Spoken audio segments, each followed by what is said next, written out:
हरे कृष्ण नित्यानंद प्रभु जी दंडोत प्रणाम। आशा माता जी प्रणाम, सुमिता माता जी दंडोत प्रणाम, सुधा माता जी दंडोत प्रणाम, दंडवत प्रणाम, सभी दंडवत भक्तों को दंडवत प्रणाम। हरे सभी भक्तों कृष्णा। को दंडोत प्रणाम।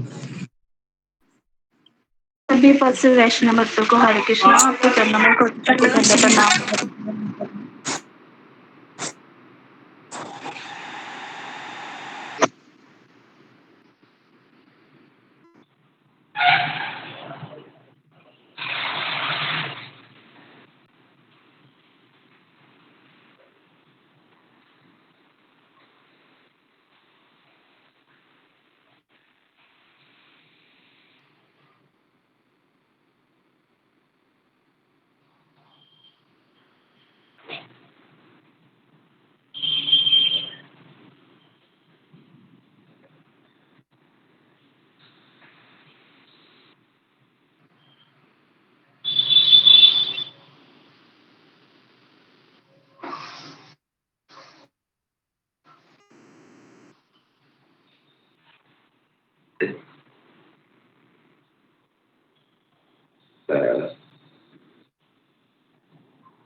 हरे कृष्णा। सभी भक्तों को दंडवत प्रणाम।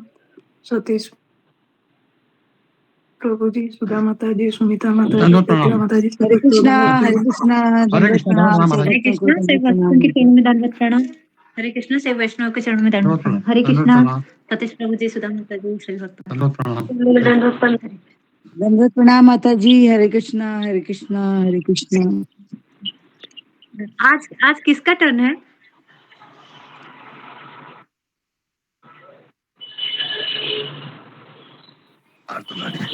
हरे कृष्णा। सभी भक्तों के चरणों में दंडवत प्रणाम।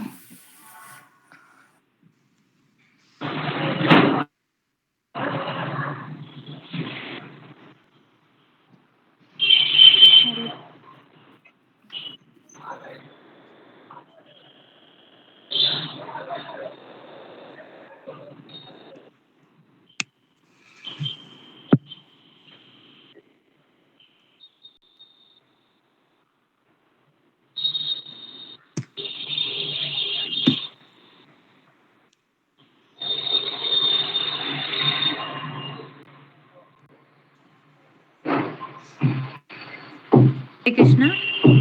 आज किसका टर्न है, कोई जानता है?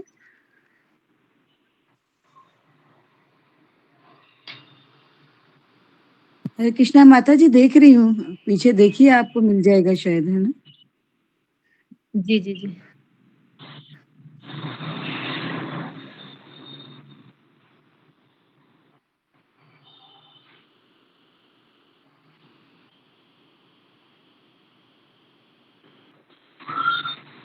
प्रवीणा माता जी का है, प्रवीणा माता जी।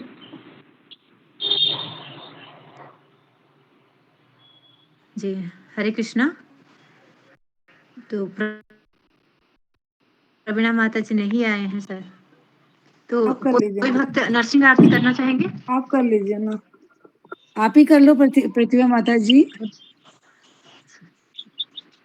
माता जी अभी आप स्वस्थ हैं? सुधा माता जी आप करेंगे? कर अरे लीजिए कोई आप। फर्स्ट सेकंड नहीं है, आप करिए, आप करिए, हमने नहीं आपके नहीं, मुंह से आपसे सुनना है। हरे कृष्णा। बहुत दिनों से सुना नहीं है ना आपसे, इसीलिए। अच्छा, चलो मैं आशा कर माता जी देती आप हूँ, म्यूट कर लेकिन लीजिए प्लीज। जी आशा माता जी म्यूट कर लीजिए। जी जी माता जी करिए, आप कीजिए। हरे कृष्णा। सभी भक्तों को दंडवत प्रणाम। अशोक चावला प्रभु जी नहीं आए क्या आज? नहीं माता जी, नहीं आए हैं, दंडवत जी प्रणाम। माता जी वो थोड़ा ट्रैफिक जाम में फंस गए हैं, इसीलिए बोल रहे हैं कि शुरू करने अच्छा के अच्छा, लिए। ठीक है ठीक है, अच्छा जी, ठीक है ठीक है, करते हैं शुरू। सर्व विघ्नाशं नरसिंह भगवान की जय। नमस्ते नरसिंहाय, नमस्ते नरसिंहाय, प्रह्लादिने, प्रह्लादिने, हिरण्यकशिपूर्वक्षः, हिरण्यकशिपूर्वक्षः, शिलाटंका नखालय इतो नरसिंहा परितो नरसिंह यतो यतो यामि ततो नरसिंह बहिर्नरसिंहा हृदये नरसिंहा बहिर्नरसिंहा हृदये नरसिंह नरसिंहमदिं शरणं प्रपदे नरसिंहमदिं शरणं प्रपदे तव कर कमल वरे नखाम अद्भुत श्रृंगम दलिता हिरण्यकश्यपु तनुभृंगम केशवधृता नरहरि रूपा जय जगदीश हरे जय जगदीश हरे जय जगदीश हरे जय नरसिंह देव जय नरसिंह देव जय नरसिंह देव जय प्रहलाद महाराज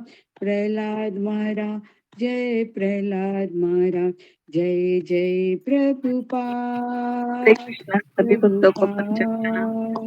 हरे कृष्ण। प्रभुपाद प्रभुपाद जय जय गुरुदेव गुरुदेव गुरुदेव गुरुदेव सर्वविनाशक नरसिंह भगवान की जय। हरे कृष्ण। हरि बोल बहुत हरि सुंदर बोल। हरि बोल कृष्णा माता जी, बहुत सुंदर माता जी, हरि बोल। बहुत सुंदर माता जी। हरे कृष्णा सभी प्रभु जी, माता जी को दंडवत प्रणाम। माता जी 10 अपराध बोलिए कोई भी धन्यवाद कोई भी जी भक्त जी आप ही बोलिए माता जी। हरि बोल। मुझे दीजिए, मैं इसमें मोबाइल में निकाल लूँ।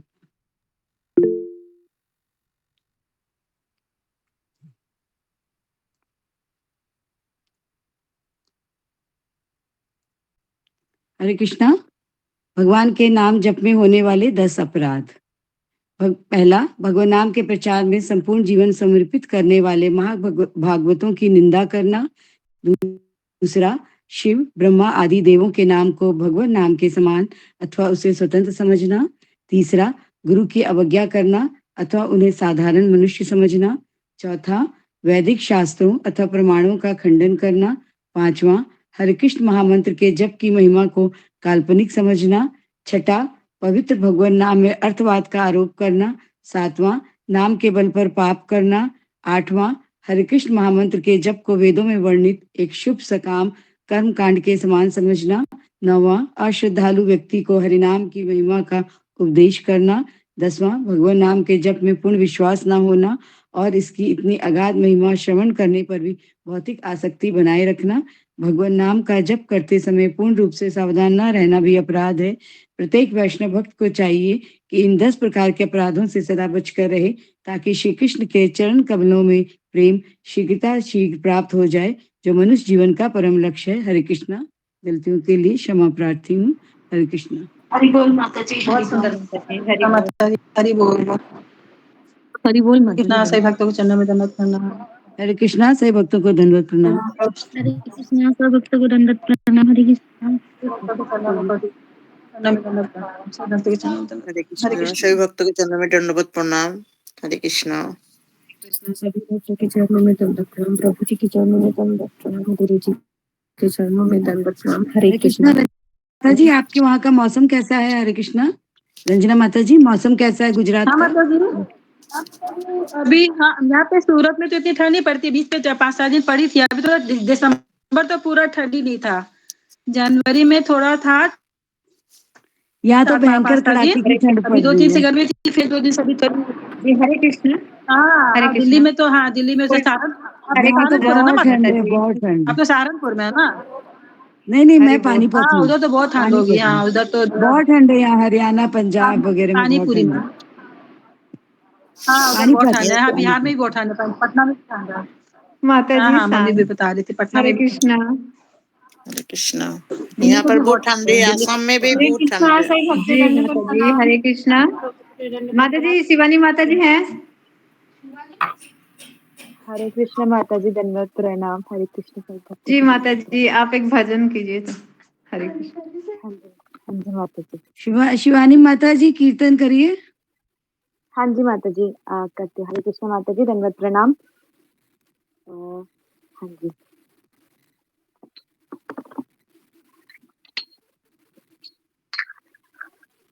भज गौरांगा गौरांगा गौरांगेर नाम रे।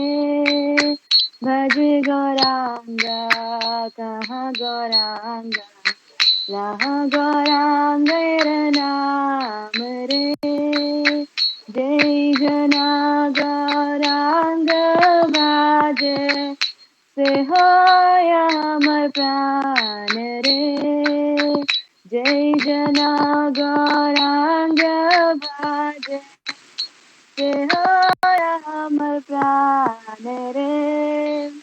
बज गौरांग कहाँ गौरांग गौरांगेर नाम रे। गौरांग बोलिया दो बाऊ तुलिया नाचिया नाचिया बेदाओ रे। गौरांग बोलिया दो बाऊ तुलिया नाचिया नाचिया बेदाओ रे।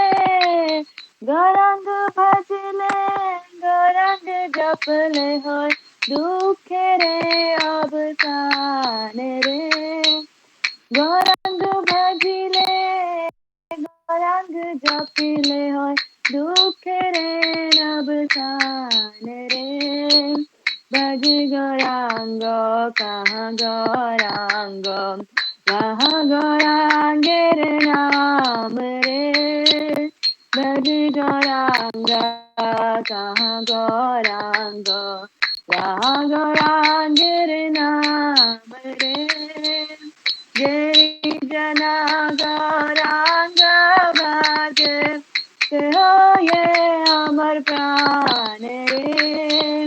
जय जना गौरांग बाज से होय अमर प्राण रे। भज गौरांग कहाँ गौरांग गौरांगेर नाम रे। हरे कृष्ण कृष्ण कृष्ण हरे हरे। हरे राम राम राम हरे हरे। हरे कृष्ण कृष्ण कृष्ण हरे हरे। हरे राम राम राम हरे हरे। हरे कृष्ण कृष्ण कृष्ण हरे हरे। हरे राम राम हरे हरे। हरे कृष्ण कृष्ण कृष्ण हरे हरे। हरे राम राम हरे हरे। हरे कृष्ण कृष्ण कृष्ण हरे हरे। हरे राम राम हरे हरे। हरे कृष्ण कृष्ण कृष्ण हरे हरे। हरे राम राम हरे हरे। हरे कृष्ण कृष्ण कृष्ण हरे हरे। हरे ओके, हरे कृष्ण हरे कृष्ण। हरे कृष्ण गुरु जी, दंडवत प्रणाम। हरि भक्तों को हरे कृष्णा गुरु जी दंडवत प्रणाम। हरे कृष्ण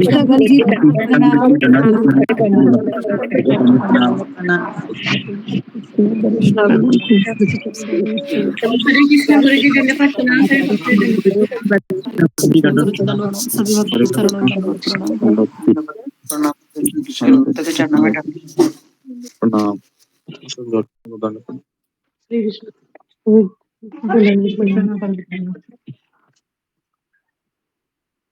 हरे कृष्ण जी। किसका टर्न था आज बताने का? रवीना माता।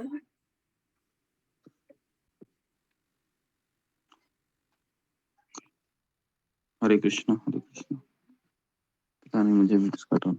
ठीक है। रवीना माता जी का गुरु जी, दंडवत प्रणाम।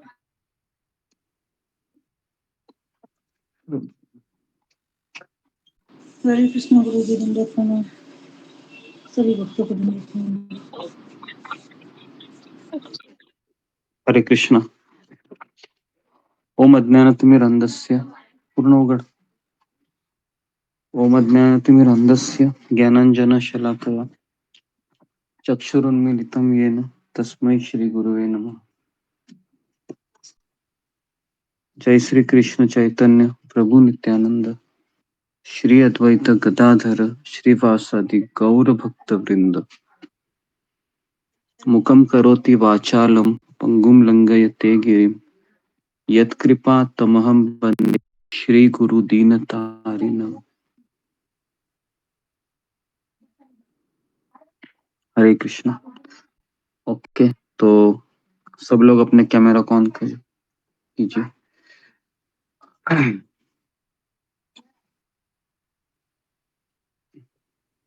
थोड़ा कुछ पानी टाकलंय। हरे कृष्णा प्रभु जी, माता जी, सभी को दंडवत प्रणाम। हरे कृष्णा, सभी भक्तों को दंडवत प्रणाम।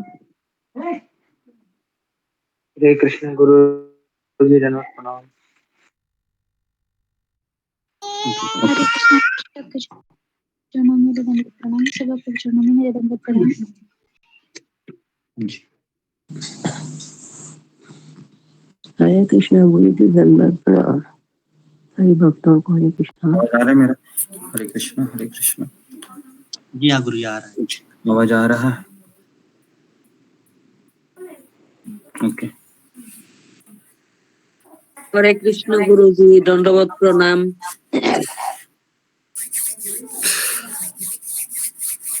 जी, तो सबका स्वागत है भगवद गीता के सत्र में। तो कल हमने चर्चा की थी कि किस तरह से हमारा पतन होता है। को मुझे 6 स्टेप्स बताएगा हमारे पतन के 6 स्टेप्स। फिंगर को रेज कीजिए कि कल हमने 6 पड़ाव कौन से देखे थे।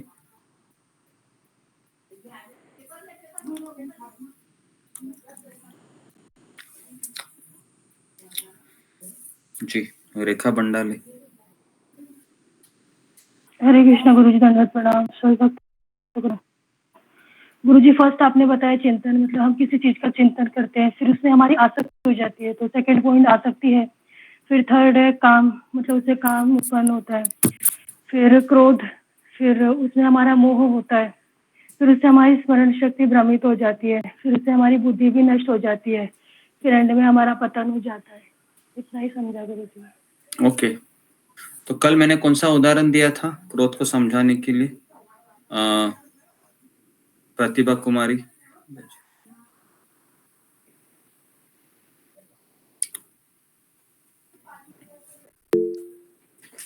कल मैंने कौन सा उदाहरण दिया था? सॉरी गुरु जी, याद नहीं आ रहा। Okay, next Aruna Yadav.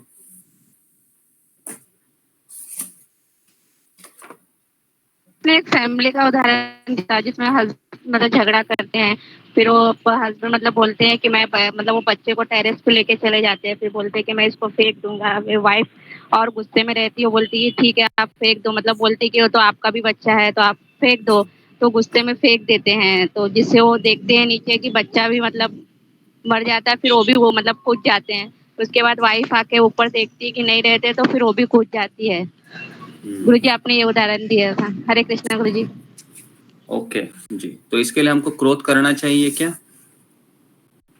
हमें नहीं गुरु जी। क्रोध नहीं करना चाहिए। जी, तो कौन मुझे बताएगा कि हमें क्रोध कहाँ पर इस्तेमाल करना चाहिए? फिंगर को रेज कीजिए। क्रोध हमें कहाँ इस्तेमाल करना चाहिए?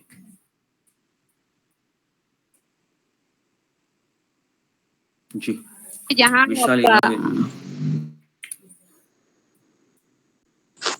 हरे कृष्णा गुरु जी, दंडवत प्रणाम। सभी भक्तों को दंडवत प्रणाम। जहाँ पे हमारे गुरु की निंदा और भगवान की निंदा अपशब्द बोले जाते हैं, वहाँ पे हमें क्रोध का इस्तेमाल करना चाहिए। क्षमा कीजिए। ओके, जहां पर भगवान के भक्तों की निंदा होती है, जहां पर शील प्रभुपाद के आंदोलन की भत्सना की जाती है, जहां पर हमें हमारे आध्यात्मिक गुरु की अवहेलना होती है या भगवान श्री कृष्ण की निंदा होती है, तो वहां पर हमें क्रोध करना चाहिए। क्या हमारी निंदा होती है तो हमें क्रोध करना चाहिए या नहीं करना चाहिए? जी बताइए सुमिता सिन्हा। हरे कृष्णा गुरु जी धन्यवाद प्रणाम, सभी भक्तों को धन्यवाद प्रणाम। गुरु जी नहीं करना चाहिए। अगर अगर मेरे हम लोगों के बारे में कोई निंदा होती तो करना चाहिए। बस अगर कृष्ण भगवान अगर की निंदा होती या भक्तों की होती तब जरूर करनी चाहिए गुरु जी। हरे कृष्णा गुरु जी। ओके जी, तो आप सबको क्लियर है क्रोध के बारे में? ठीक है, तो हम आगे बढ़ते हैं। ओके, तो सुमिता सिन्हा 64 श्लोक पढ़ो। जी गुरु जी।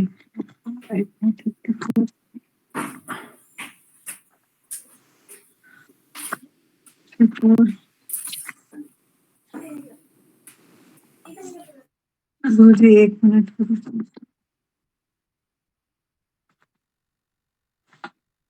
गुरुजी मैं पढ़ूं क्या? हरे कृष्ण। हाँ माता जी, अगर मेरा निकला हुआ नहीं है गुरु जी, मैं निकाल। हरे कृष्णा गुरुजी मैं पढ़ूं क्या? हरे कृष्णा। हाँ पढ़ो। हरे कृष्णा गुरुजी दंडवत प्रणाम, सभी भक्तों को दंडवत प्रणाम। राग द्वेष विमुक्तस्तु विषयान इंद्रियश चरण आत्मवशेष विधेयात्मा सादम अधिगच्छति। अर्थ, किंतु समस्त राग द्वेष से मुक्त एवं अपनी इंद्रियों को संयम द्वारा वश में करने में समर्थ व्यक्ति भगवान की पूर्ण कृपा प्राप्त कर सकता है। तात्पर्य, यह पहले ही बताया जा चुका है कि कृत्रिम विधि से इंद्रियों पर बाह्य रूप से नियंत्रण किया जा सकता है, किंतु जब तक इंद्रियां भगवान की दिव्य सेवा में नहीं लगाई जाती तब तक नीचे गिरने की संभावना बनी रहती है। यद्यपि पूर्णतया कृष्ण भावना भावित व्यक्ति ऊपर से विषयी स्तर पर क्यों न दिखे, किंतु कृष्ण भावना भावित होने से वह विषय कर्मों में आसक्त नहीं होता। उसका एकमात्र उद्देश्य तो कृष्ण को प्रसन्न करना रहता है, अन्य कुछ नहीं। अतः वह समस्त आसक्ति तथा विरक्ति से मुक्त होता है। कृष्ण की इच्छा होने पर भक्त सामान्यतया अवांछित कार्य भी कर सकता है, किंतु यदि कृष्ण की इच्छा नहीं है तो वह उस कार्य को भी नहीं करेगा जिसे वह सामान्य रूप से अपने लिए करता हो। अतः कर्म करना या न करना उसके वश में रहता है, क्योंकि वह केवल कृष्ण के निर्देश के अनुसार ही कार्य करता है। यही चेतना भगवान की अहेतुकी की कृपा है, जिसकी प्राप्ति भक्त को इंद्रियों में आसक्त होते हुए भी हो सकती है। हरे कृष्णा, धन्यवाद प्रणाम। ओके जी, तो ये जो श्लोक है श्लोक क्रमांक 64, तो ये बहुत ही इंपॉर्टेंट श्लोक है और हम सबका परम सौभाग्य है कि हम घोर कलयुग में हम दोपहर को 3 बजे हम आते हैं और हम भगवत गीता को सीखने का, अध्ययन करने का प्रयास करते हैं। कलयुग में भगवत गीता को पढ़ना, सीखना ये बहुत दुर्लभ है। पहले तो गीता को उठाना ही लोग उसके लिए राजी नहीं है। जब भी कभी भगवत गीता की बात होती है तो लोगों को लगता है कि ये जटिल विषय मुझे कैसे समझ में आएगा, और ना मुझे समझने की इच्छा है। जब मेरे सर के बाल सफेद हो जाएंगे, जब मेरे लायक कोई काम नहीं रहेगा, तो मैं आराम कुर्सी पर बैठकर यही गीता को पढ़ूंगा। बराबर है? सब लोग ऐसा ही सोचते हैं ना आजकल, तो यही अंडरस्टैंडिंग है गीता के बारे में। लेकिन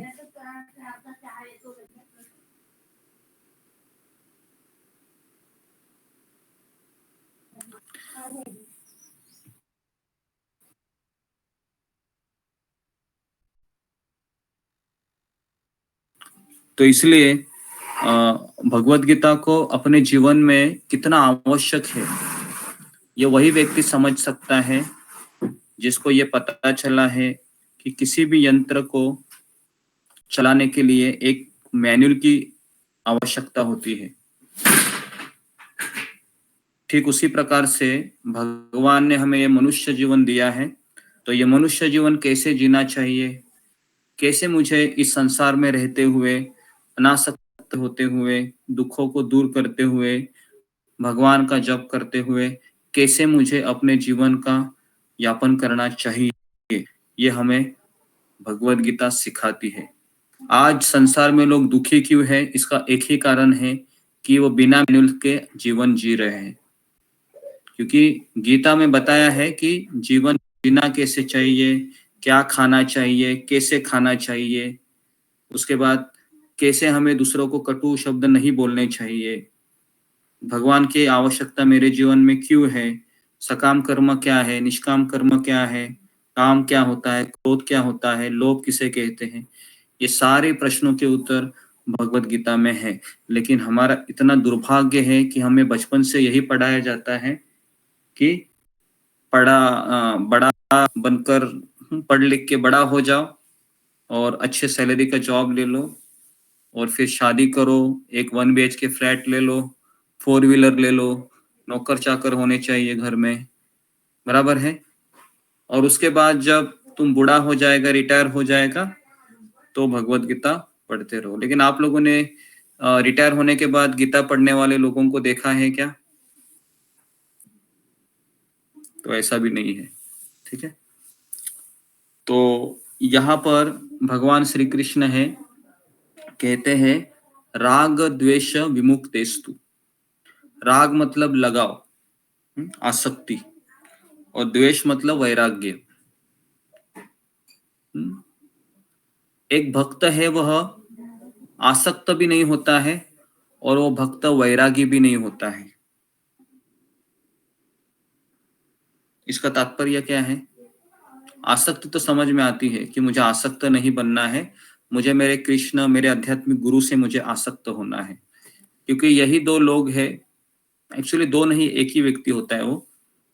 तो यही व्यक्ति है जो मुझे भगवान के पास ले जा सकता है, और इसने बताए हुए मार्ग पर मैं चलूंगा तो मुझे भगवान कृष्ण प्राप्त हो जाएंगे। तो यहाँ पर अभी मेरा सवाल है कि आसक्ति तो समझ में आती है मुझे कि आसक्ति से मैं इस संसार में मोहित हो जाऊंगा और फिर मुझे क्रोध आएगा, फिर क्रोध से फिर मुझे मेरा स्मृति भ्रमित हो जाएगा, फिर मुझे स्मरण शक्ति मेरी चली जाएगी, मेरी बुद्धि का विनाश होगा और फिर मेरा पतन होगा। लेकिन ये समझ में नहीं आ रहा है कि यहाँ पर भगवान कहते हैं कि वैराग्य से भी मुझे मुक्त होना है। कौन मुझे बताएगा कि यहाँ पर भगवान द्वेष से मुक्त होने के लिए कह रहे हैं?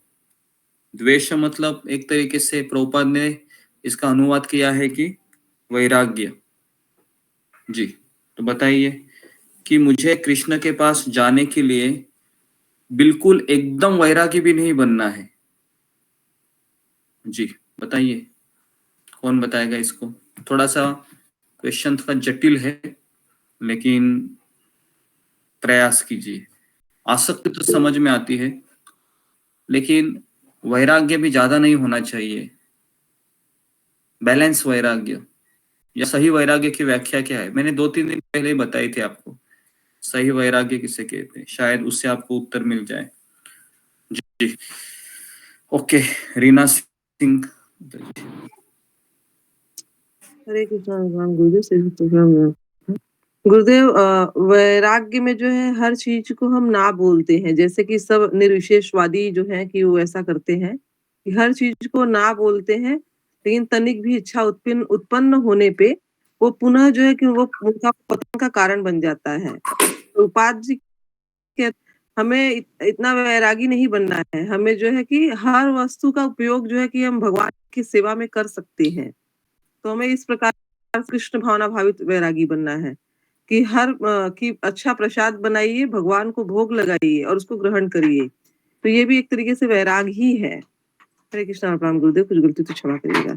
ओके ओके, जी जी जी, तो अच्छा बताया, और थोड़ा सा हम पूछते हैं। जी प्रीति अग्रवाल जी। हरे कृष्णा गुरुजी, दंडवत प्रणाम।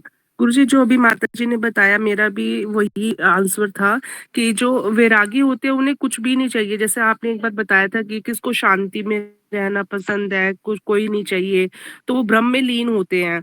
तो वहां पे क्या होता है, वहां पे सेवा नहीं होती है। लेकिन सही वैराग्य वो है कि हमें भगवान की सेवा करनी है, भक्तों का संग करना है, तो हमें गोलोक धाम जाना है, तो हमारा ध्येय वो है। तो हमारा ध्येय वैरागी होना नहीं है, हमारा ध्येय भगवान भक्ति, भगवान की सेवा करना है। ओके जी जी। इसके अलावा किसी का उत्तर है जो अभी इन दोनों ने बताया कि मतलब एक भक्त को सही वैराग्य का अर्थ क्या है, कि यहाँ पर भगवान कौन से वैराग्य से दूर रहने के लिए कह रहे हैं? जी सोमाकर। हरे कृष्ण गुरुजी, दंडवत प्रणाम। गुरुजी आपने बताया था कि जैसे रूप गोस्वामी जी कहते हैं कि वैराग्य का अर्थ वही है कि हमको सभी चीजों को कृष्ण की भगवान की सेवा में यह सोच के लगाना चाहिए कि भगवान इसके स्वामी हैं, हम सिर्फ सेवक के रूप में हैं। हरे जी कृष्ण गुरुजी। ओके, तो ये सोमाकर माता जी ने है ना, तो ताली बजाओ जरा। अरे बोल माता जी, बहुत और माता जी, तो बहुत सुंदर माता जी। हरि बोल माता जी, हरि बोल। ओके, तो हरि बोल माता जी। वैराग्य का अर्थ क्या है कि हर वस्तु भगवान की है, मैं उनका सेवक हूँ, और इस अंडरस्टैंडिंग को ही असली वैराग्य कहते। और गलत वैराग्य क्या है कि ये वस्तु है, इससे मैं आसक्त हो जाऊंगा, इसके लिए मैं इसके प्रभाव में नहीं आऊंगा, या मुझे अपने जीवन में नहीं चाहिए। कुछ वैरागी होते हैं ना, उनको कोई भी चीज बताओ तो वो कहते कि नहीं। क्यों नहीं? क्योंकि मैं इससे आसक्त हो जाऊंगा। लेकिन भगवान का भक्त क्या कहता है कि मुझे वो चीज दीजिए। क्यों दीजिए? ताकि मैं उसको भगवान की सेवा में लगाऊं। इसको सही वैराग्य कहते हैं। ठीक है, क्लियर है सबको? एक बार शिला प्रभुपाद जी है, एक बार ऐसे अकबर। गुरुजी म्यूट हो गए। आप म्यूट हो गए। जी तो एक बार शिला प्रभुपाद जी ऐसे ना अखबार पढ़ रहे थे यहाँ पे जैसे, और ऐसे पढ़ रहे थे तो वहां पर एक योगी का फोटो था। ऐसे योगी को ऐसे बताया गया था, और उसी के बगल में बहुत सारा पैसा रखा था, ऐसे डॉलर रखे थे, और उस योगी को रखा था ऐसे दिखाया गया था, ऐसे मतलब मुझे उससे दूर रहना है। तो प्रभुपाद ने कहा कि मेरा फोटो ले लो और मेरे साइड में बहुत सारा पैसा रखो, और मुझे ऐसे उसको ऐसे लपेटते हुए फोटो निकालो। समझ में आ रहा है? तो प्रभुपाद जी ने ऐसा क्यों बोला? प्रभुपाद ने बोला कि ऐसा तो मुझे चाहिए ना, इस पैसे को मैं भगवान की सेवा में लगाऊंगा। तो भक्त का गुण क्या है? वो लक्ष्मी को नारायण की सेवा में लगाता है। समझ में आ रहा है? वो लक्ष्मी को नारायण की सेवा में लगाता है, वो पैसे को मना नहीं करता है। योगी लोग मना करते नहीं, पैसा मतलब आसक्ति है ना। जी समझ में आ रहा है? द्वेष क्यों? ओके, क्लियर है? तो राग द्वेष विमुक्तेस्तु, जो व्यक्ति राग और द्वेष से मुक्त है, उसके बाद विषया इंद्रिय यश्चरेन, और दूसरा उसका क्वालिफिकेशन होना चाहिए कि अपनी इंद्रियों को वश करना चाहिए। ये चीज बहुत बहुत बार भगवान कहते हैं, इंद्रियों में वश करो। क्योंकि पता है क्यों कह रहे हैं? क्योंकि मान लो मेरा घर है और मैं रोज उसको झाड़ू मार रहा हूं, है ना, लेकिन साथ साथ मैं क्या कर रहा हूं, मेरे घर के दरवाजे हैं, मेरे घर की खिड़कियां हैं, सब मैं उसको खुला रखा छोड़ा हूं, है ना, बराबर है। तो क्या होगा कि गंदगी है वो अगर आ रही है और मैं उसको झाड़ू मार रहा हूँ, कल भी वापस गंदगी होगा। तो भगवान का कहना कि तुम भैया दरवाजा और खिड़की को बंद रखो ना, खुला क्यों रखते हो उसको? समझ में आ रहा है? तो हम क्या करते हैं, हम रोज दरवाजा खिड़की खुला रख रहे हैं और हमारे अंदर सारे अनर्थों का आगमन होता है ना। जो इंद्रिय जैसे खुला रखी, जैसे घोड़े है खुले रखे, तो क्या होगा, इस शरीर को तहस नहस करते हैं। जितनी बीमारियां हैं, कैंसर है, एड्स है, या फिर जो बड़ी बड़ी बीमारियां डायबिटीज है, ये सारी बीमारियों का कारण एक ही है, अनियंत्रित इंद्रिय। क्लियर है? सारी बीमारियों का जड़ एक ही है कि इंद्रियों के नियंत्रण नहीं है, खाने के ऊपर नियंत्रण नहीं है, है ना। आपने ऐसे लोग देखे हैं, जब भी आप उसको देखेंगे ना वो खाते ही रहते हैं। देखा है आपने ऐसे लोग खाते ही रहते हैं, ऐसे कुछ तो हाथ में रहेगा, ऐसे खाते रहेंगे, नहीं तो च्युइंगम होता है कभी कभी, ऐसे चबाते रहते हैं ऐसे ऐसे, है ना। आपने देखो कभी कभी, नहीं तो कुछ लोग ऐसे गुटखा है वो ऐसे मुंह में डालते रहते हैं, है ना। और जब आप उससे बात करने जाएंगे तब पता चलेगा इसके अंदर कुछ तो है ना। एकदम साधु की तरह वो ऐसे बैठे रहते हैं, लेकिन अंदर उनका काम चला रहता है, पता है आपको। ऐसे लोग, आपको ऐसे लोग बहुत मिलेंगे, है ना। जो जी, तो राग द्वेष विमुक्तेस्तु विषया इंद्रियश्चरेन् आत्मवश्य विधेयात्मा प्रसादम अधिगच्छति। प्रसादम का अर्थ है कृपा। तो यहाँ पर भगवान कहते हैं कि मेरी कृपा चाहिए तुमको, तो तुम्हारे पास 2 क्वालिफिकेशन होना चाहिए। नंबर 1 कि तुम्हें पसंद और नापसंद इससे मुक्त होना चाहिए। लिखिए इसको, आप बेटर है आप लिखिए कि भगवान की कृपा प्राप्त करने के 2 फॉर्मूले। नंबर 1 कि मेरी पसंद और मेरी नापसंद, मुझे ये अच्छा लगता है, मुझे ये अच्छा नहीं लगता है, इस भावना से मुक्त होना है। मेरी पसंद मेरी नापसंद, इससे मुक्त होना है। तो फिर सवाल आता है, फिर मुझे किसकी पसंद और किसकी नापसंद के अनुसार चलना है? कौन बताएगा? फिर मुझे भगवान किसकी पसंद और किसकी नापसंद के अनुसार चलना है? भगवान हाँ, गुरु की पसंद और गुरु की नापसंद से चलना है। क्लियर है आपको? यहाँ पर भगवान कह रहे हैं कि तुम्हारी पसंद तुमको गड्ढे में गिराएगी, तुम्हारी नापसंद तुमको गड्ढे में गिराएगी, लेकिन गुरु कहता है कि ये चीज बंद करो, उसका सुनोगे तो जन्म मृत्यु के चक्र से मुक्त हो जाओगे। क्लियर है? ये क्वालिफिकेशन है। और दूसरा क्वालिफिकेशन क्या है जो भगवान अभी तक कह रहे हैं कि अपनी इंद्रियों को वश में रखो। इंद्रियों में वश में करने का सबसे आसान क्या तरीका है? हमारा ये जो जिह्वा है 1.5 इंच का, है ना, ये सबसे खतरनाक इंद्रिय है। एक बार ये इसको एडिक्शन हो गया जिह्वा को, है ना, तो फिर ये हमें कहीं का नहीं छोड़ता है, कहीं का नहीं। तो इसके लिए एक इस लंगर की तरह मैं आपको स्टोरी सुना रहा हूँ अभी। तो ये मैंने बहुत बार सुनाई थी मैंने, आपको वापस एक बार सुना रहा हूँ कि शादी की बारात जा रही थी, है ना। आपको याद आया? उसमें सारे लोग बैठे थे, है ना। और वो जो नाव चलाने वाला आदमी है ना, रात को कुछ दिखाई नहीं दे रहा था, बहुत नाव को चला रहा था। सारे नाव के लोग सो रहे थे क्योंकि थक गए थे शादी में नाच के, है ना। और जैसे ही सूरज की पहली किरण उगी तो उनको क्या पता चला, हम कहाँ पर है? जहीं के वहीं। पर है, वहीं पर जहाँ पर था वहीं पर। हाँ वहीं पर है। क्या प्रॉब्लम हुआ था पता है आपको? लंगर हाँ? नहीं निकाल जैसे नाव बंदी थी वो रस्सी नहीं खोल। हाँ, लंगर उठाना ही भूल गया वो बेचारा नाविक, बराबर है।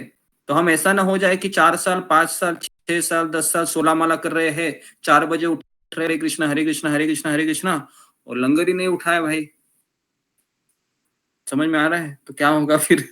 सोचिए थोड़ा, है ना, कितना बड़ा शौक लगेगा क्या नहीं? अरे बाप रे, 1 साल से 4 बजे उठ रहा हूं, कुछ हो क्यों नहीं रहा है? कभी कभी लगता है कि नहीं ऐसा, 4 बजे उठ के भी कुछ नहीं हो रहा है। क्यों नहीं हो रहा है? क्योंकि ये नहीं उठाया है ना। लंगर का अर्थ क्या है? अभी आप लंगर ढूंढने मत जाइए घर में, कहाँ है लंगर करके, है ना। थोड़ा सा दिमाग लगाइए।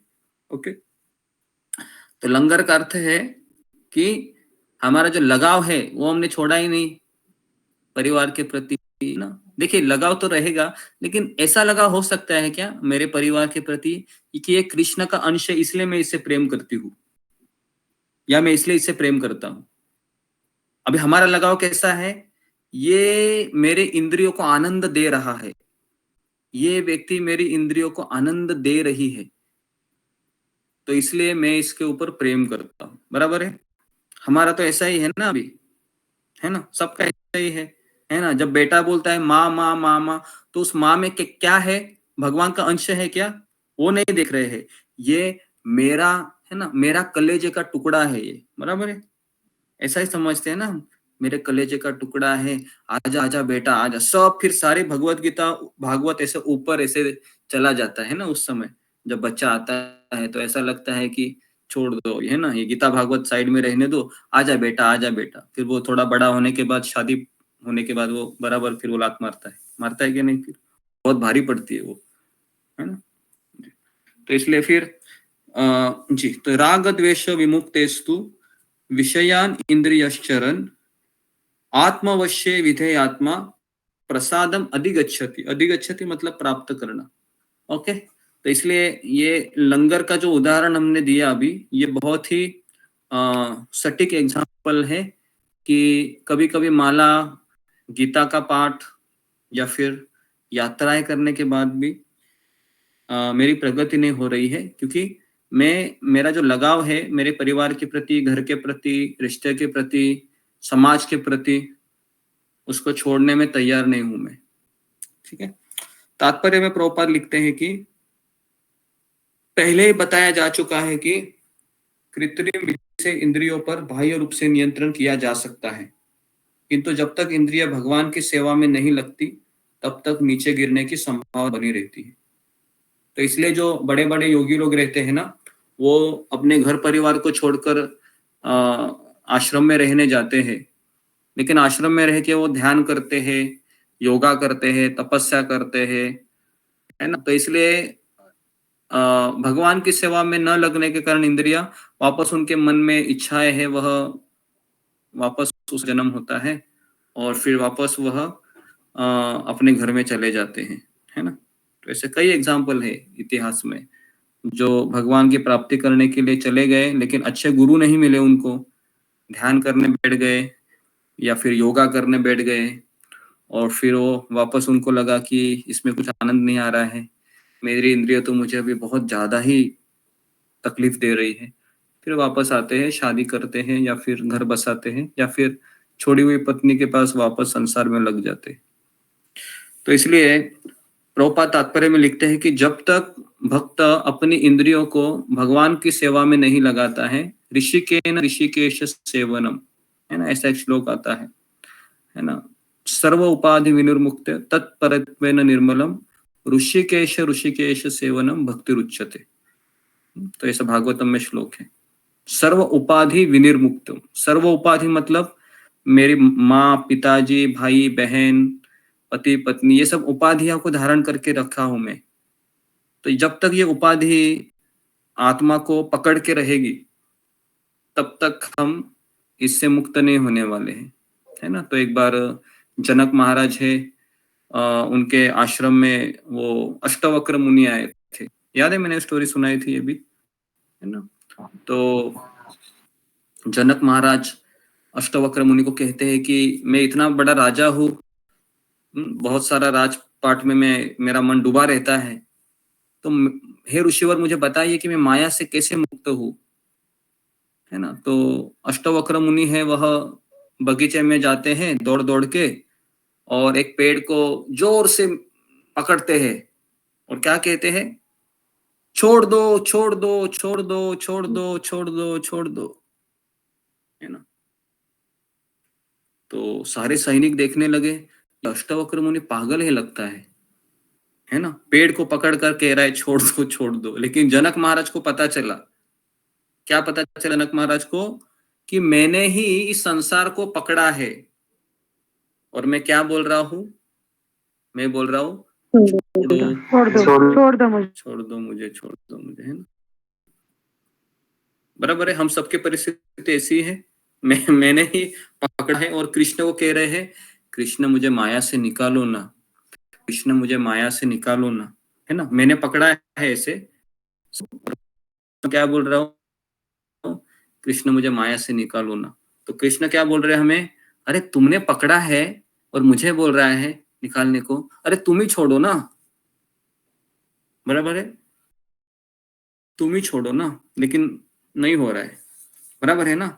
इस संसार में सबसे बड़ा आकर्षण है एक पत्नी का अपने पति से, एक पति का अपने पत्नी से जो आकर्षण है वो संसार का सबसे बड़ा आकर्षण है।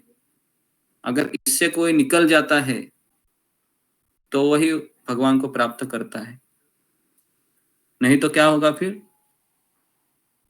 एक बार ब्रह्मा जी है ना, जब इंद्र को शाप दिया गया था, याद है, ये भी स्टोरी मैंने बताई थी। तो इनको शाप दिया गया था कि तुम अभी सुअर बन जाओ, है ना। तो इंद्र सुअर बन जाता है और फिर ब्रह्मा जी को तकलीफ होने लगती है कि अरे भाई स्वर्ग का राजपाट अभी कौन संभालेगा। तो ब्रह्मा जी कहते हैं बृहस्पति जी को कि देखिए आपके शिष्यों का क्षमा कीजिए, मैं उसको लेने के लिए जा रहा हूँ। तो बृहस्पति बोले ठीक है तुम आ जाओ लेके। तो जैसे ब्रह्मा जी जाता है ना, किसके पास, इंद्र के पास। तो इंद्र सुअर की योनि में होता है ना, और उसकी बहुत सुंदर पत्नी होती है ना, सुअर की तरह ही उसके छोटे छोटे बच्चे होते हैं, है ना। तो ब्रह्मा जी कहता है अरे ओ इंद्र जी। तो इंद्र कहते हैं सुअर के रूप में, हाँ ब्रह्मा जी कैसे आना हुआ बताइए। कहते अगर तुम स्वर्ग का राजा इंद्र हो, चलो मैं तुमको लेने के लिए आया हूं। तो क्या कहता है अरे ब्रह्मा जी आपको दिखाई नहीं दे रहा है मेरा कितना सुंदर परिवार है, ये देखो मेरी सुंदर पत्नी है, कितनी अच्छी दिखती है देखो। ये देखो मेरे बच्चे हैं देखो, है ना, पिंटू और टिम्पू जो भी उसका नाम है ना, कितने सुंदर है देखो, है ना। इनको अभी मैंने नए स्कूल में एडमिशन के लिए भर्ती किया है, 1-1 लाख रुपए फी भी भरा है, और आप बोल रहे हो आपके साथ ऐसे ही चलूं। मैं बहुत बड़ा चढ़ा के बता रहा हूँ, समझ जाइए आप, है ना। तो हमारा भी ऐसी स्थिति है ना, बराबर है ना। तो अभी हम कहाँ के हैं, हम गोलोक के वासी है सब, बराबर है। हमारा एक सच्चिदानंदमय शरीर है, लेकिन हम क्या बोल रहे हैं, नहीं भगवान हम यहीं पर ठीक है, ये मेरी पत्नी है, ये मेरे बच्चे हैं, ये मेरा 1 BHK फ्लैट है, इसके लिए मैंने लोन भी लिया है ICICI बैंक से, HDFC बैंक से, है ना। तो अभी तक लोन भी नहीं भरा है मैंने, है? और आप मुझे कह रहे हैं कि चलो मेरे साथ, ये कैसे संभव है। ठीक है, तो कितनी उदाहरण दे दिए मैंने, कम से कम 4-5 उदाहरण दे दिए, है ना। जी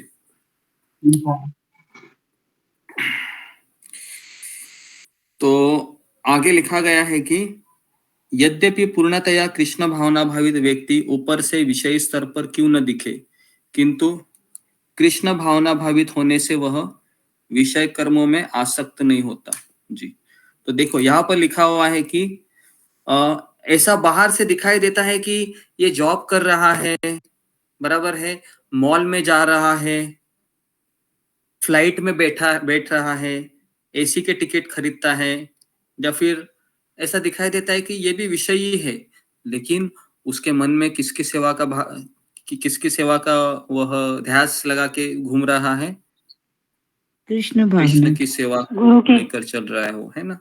तो अभी हमारे राधानाथ महाराज है, वह भी फ्लाइट में जाते हैं, है ना, सफर करते हैं। जय पताका स्वामी महाराज का नाम सुना होगा आपने, उनके ऊपर तो जो फ्लाइट के जो एजेंट होते हैं, है ना, सबसे ज्यादा इंटरनेशनली टूर करने वाले पूरे जगत में जय पताका स्वामी महाराज, है ना, पूरे विश्व में ये बहुत ट्रैवलिंग करते हैं इंटरनेशनली, है ना। अगर आप कल अमेरिका जाएंगे, परसों वापस आपको मायापुर में दिखेंगे वो, है ना, एक रात में मायापुर में लेक्चर देके आ जाएंगे। समझ में आ रहा है। तो अभी आप बोलोगे बाप रे इतना फ्लाइट में घूम रहा है ये व्यक्ति, हाँ मजे है इसके तो ऐसा लग रहा होगा आपको। अरे मजे नहीं, वो भगवान की सेवा में ट्रैवलिंग कर रहा है ना। तो ये हमें समझना चाहिए कि ऊपर से विषय स्तर पर दिखता है वो व्यक्ति, पैंट शर्ट पहन के घूम रहा है, किंतु वह आसक्त नहीं होता है। उसका एकमात्र उद्देश्य क्या है, कृष्ण को प्रसन्न करना रहता है ना। कृष्ण को प्रसन्न करने का अर्थ क्या है, आध्यात्मिक गुरु को प्रसन्न करना, है ना, बराबर है। वह समस्त आसक्ति तथा विरक्ति से मुक्त होता है, कृष्ण की इच्छा होने पर भक्त सामान्यतया अवांछित कार्य भी कर सकता है।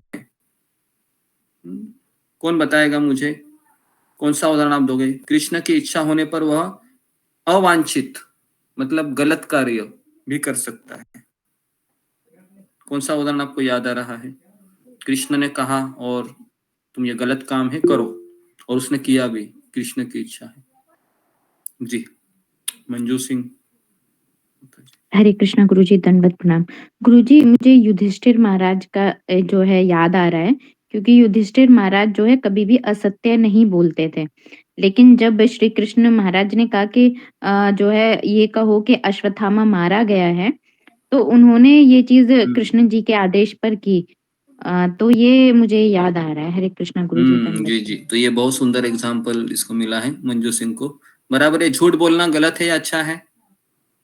गलत है। गलत है झूठ बोलना, गलत है ना जी। तो भगवान ने युधिष्ठिर को क्या कहा? तुम झूठ बोलो। बराबर है। अभी अभी मान लो कोई सत्य हरिश्चंद्र का कोई फॉलोअर रहेगा और वो कृष्ण का भक्त रहेगा, तो वो क्या बोलेगा? क्या बोलेगा बताइए? अरे तुम्हारा कृष्ण तो झूठ बोलवा रहा है मुझसे। ऐसा कैसा भगवान है? समझ में आ रहा है? हो सकता है कि नहीं ऐसा? जो लोग सत्य की राह पर चलते हैं कृष्ण की पूजा करेंगे, ये उदाहरण से कि आपका कृष्ण तो झूठ बोलवा रहा है, ऐसा कैसा भगवान हो सकता है? तो इसका अर्थ क्या है? कृष्ण है, अगर आपको झूठ बोलने के लिए बोल रहे हैं, लेकिन वो कृष्ण होने चाहिए ना क्या? समझ में आ रहा है? कृष्ण आकर कहे कि झूठ बोलो, तो क्या आप कृष्ण को सवाल कर सकते हैं? कृष्ण, आप मुझसे झूठ बोल रहे हैं, ऐसा कैसा तुम? और दूसरा उदाहरण कौन सा है कि कृष्ण ने कहा गलत काम, और किसी को याद आ रहा है इसके अलावा और कोई एग्जाम्पल? इसके अलावा बोल रहा हूँ। गुरुजी, मैं एक और एग्जाम्पल कहूँ? नहीं, अभी दूसरों का अवसर दे दो जरा मंजू सिंह, दूसरे लोग भी तो लाइन में खड़े। जी ओके, वृषाली तट। हरे कृष्ण गुरुजी, दंडवत प्रणाम। गुरुजी, भगवान राम ने हनुमान जी को माता सीता का खोज करने को कहा था। तो हनुमान जी एक ब्रह्मचारी थे और उन्होंने ब्रह्मचारी स्त्रियों को देखते नहीं है, मगर हनुमान जी वहां लंका में सारी स्त्रियों को देखते थे कि क्या ये सीता है, क्या ये सीता है। तो इन्होंने ये काम किया था, मगर वो भगवान की प्रसन्नता के लिए था, इसलिए वो अवांछित कार्य नहीं है। और हनुमान जी ने लंका को भी जलाया था, तो ये भी उनका सही कार्य था कि भगवान की प्रसन्नता के लिए कार्य किया था। हरे कृष्ण गुरु। जी, तो ये भी उदाहरण हो सकता है कि खास करके ब्रह्मचारी है वो लेडीज को देखना। और अगर आपको पता होगा कि रावण के महल में लेडीज लोग है वह कम कपड़े में रहते थे, है ना? तो क्योंकि सीता की खोज करनी थी, तो इसलिए ऐसा कार्य भी करना पड़ा। तो उसने प्रभु रामचंद्र को ये नहीं कहा कि मैं ब्रह्मचारी हूँ, आप मुझे कैसी सेवा दे रहे हो, है ना जी। ठीक है, तो ये दो उदाहरण काफी है, या और किसी को उदाहरण याद आ रहा है इसके अलावा?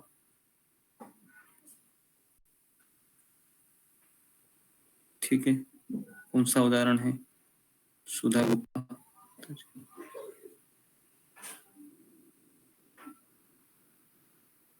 रीना सिंह। हरे कृष्णा राम गुरुदेव, सही भक्त प्रणाम। गुरुदेव, मुझे जय पताका स्वामी महाराज जी का उदाहरण याद आ रहा है। जो वो प्रारंभ में जो है कि कृष्ण भावना भावित हुए, मतलब गुरु शिष्य परंपरा से जुड़े थे इस्कॉन से, तो वो जो है कि एक क्या कहते हैं, बार में जो है कि वो काम करते थे जो है, जबकि वो भक्त थे, लेकिन वो बार में काम करते थे और वहां से धन अर्जन करके फिर उसके बाद जो है कि वो श्री प्रभुपाद जी की सेवा में ले जाते थे। हरे कृष्ण जी। ओके जी, ये भी हो सकता है जी, धन्यवाद। तो आप सबको समझ में आया होगा कि कृष्ण की इच्छा है कि अवांछित कार्य भी कर सकता है, और अगर कृष्ण की इच्छा नहीं है तो वह उस कार्य को भी नहीं करेगा जिसे वह सामान्य रूप से अपने लिए करता हो। ठीक है, तो अपने लिए भी नहीं करेगा वो कोई भी काम जो उसको लगता है कि अच्छा है। अतः कर्म करना या न करना उसके वश में रहता है। क्योंकि वह केवल कृष्ण के निर्देश के अनुसार ही कार्य करता है। तो हमारे लिए कृष्ण का अर्थ है कि आध्यात्मिक गुरु, क्योंकि हम कृष्ण की इच्छा से काम करेंगे, लेकिन कृष्ण की इच्छा क्या है और क्या नहीं है ये हमारे मन से हम जान सकते हैं क्या? पहला सवाल, ये हमारे मन से हम जान सकते हैं कृष्ण की इच्छा क्या है और कृष्ण की इच्छा क्या नहीं है? तो हम नहीं जान सकते, ठीक है। तो हमें जानने के लिए, इसके लिए भगवान कहते हैं तद्विद्धि प्रणिपातेन परिप्रश्नेन सेवया उपदेक्षन्ति ते ज्ञानम ज्ञानेन तत्वदर्शिन। सबसे पहले तुम आध्यात्मिक गुरु के पास जाओ और उनसे पूछो कि मुझे कृष्ण की सेवा कैसे करनी है, ठीक है। तो इस तरीके से यही चेतना भगवान की अहेतु की कृपा है। अहेतु की कृपा का अर्थ क्या है? कौन बताएगा मुझे? फिंगर को रेज कीजिए। किसे कहते हैं अहेतु की कृपा? कॉजलेस मर्सी किसे कहते हैं? अहेतु की कृपा। जी ममता पाल माता जी। हरे कृष्ण गुरु जी, धन्यवाद प्रणाम। गुरु जी मतलब जो जाने अनजाने में जो कृपा मिलते हैं उसको अहेतु की कृपा बोलते हैं। जाने अनजाने में, ओके, ये शब्द थोड़ा अलग लग रहा है। नेक्स्ट रंजना माता जी। हरे कृष्णा, धन्यवाद प्रणाम। मतलब है तो कृपा मतलब कि बिना कारण के ही जो हमको कृपा मिलती रहती है भगवान एग्जाम्पल से। हाँ, एग्जाम्पल दीजिए। बिना कारण का कृपा कैसे, उसको आप बताओगे? भगवान तो कृपा करते ही रहते हैं ना प्रभु, तो प्रभु जी हमारे ऊपर हमेशा ही मतलब बिना कृपा के मतलब हमको सूर्य दे रहे हैं, रोशनी दे रहे हैं, हवा दे रहे हैं, पानी दे रहे हैं। वो अपनी मतलब हर चीज प्रोवाइड कर रहे हैं प्रकृति के माध्यम से। ओके जी जी जी जी, ठीक है, आगे बढ़ते हैं। मैं बताऊँ जी। सात्विक वर्मा।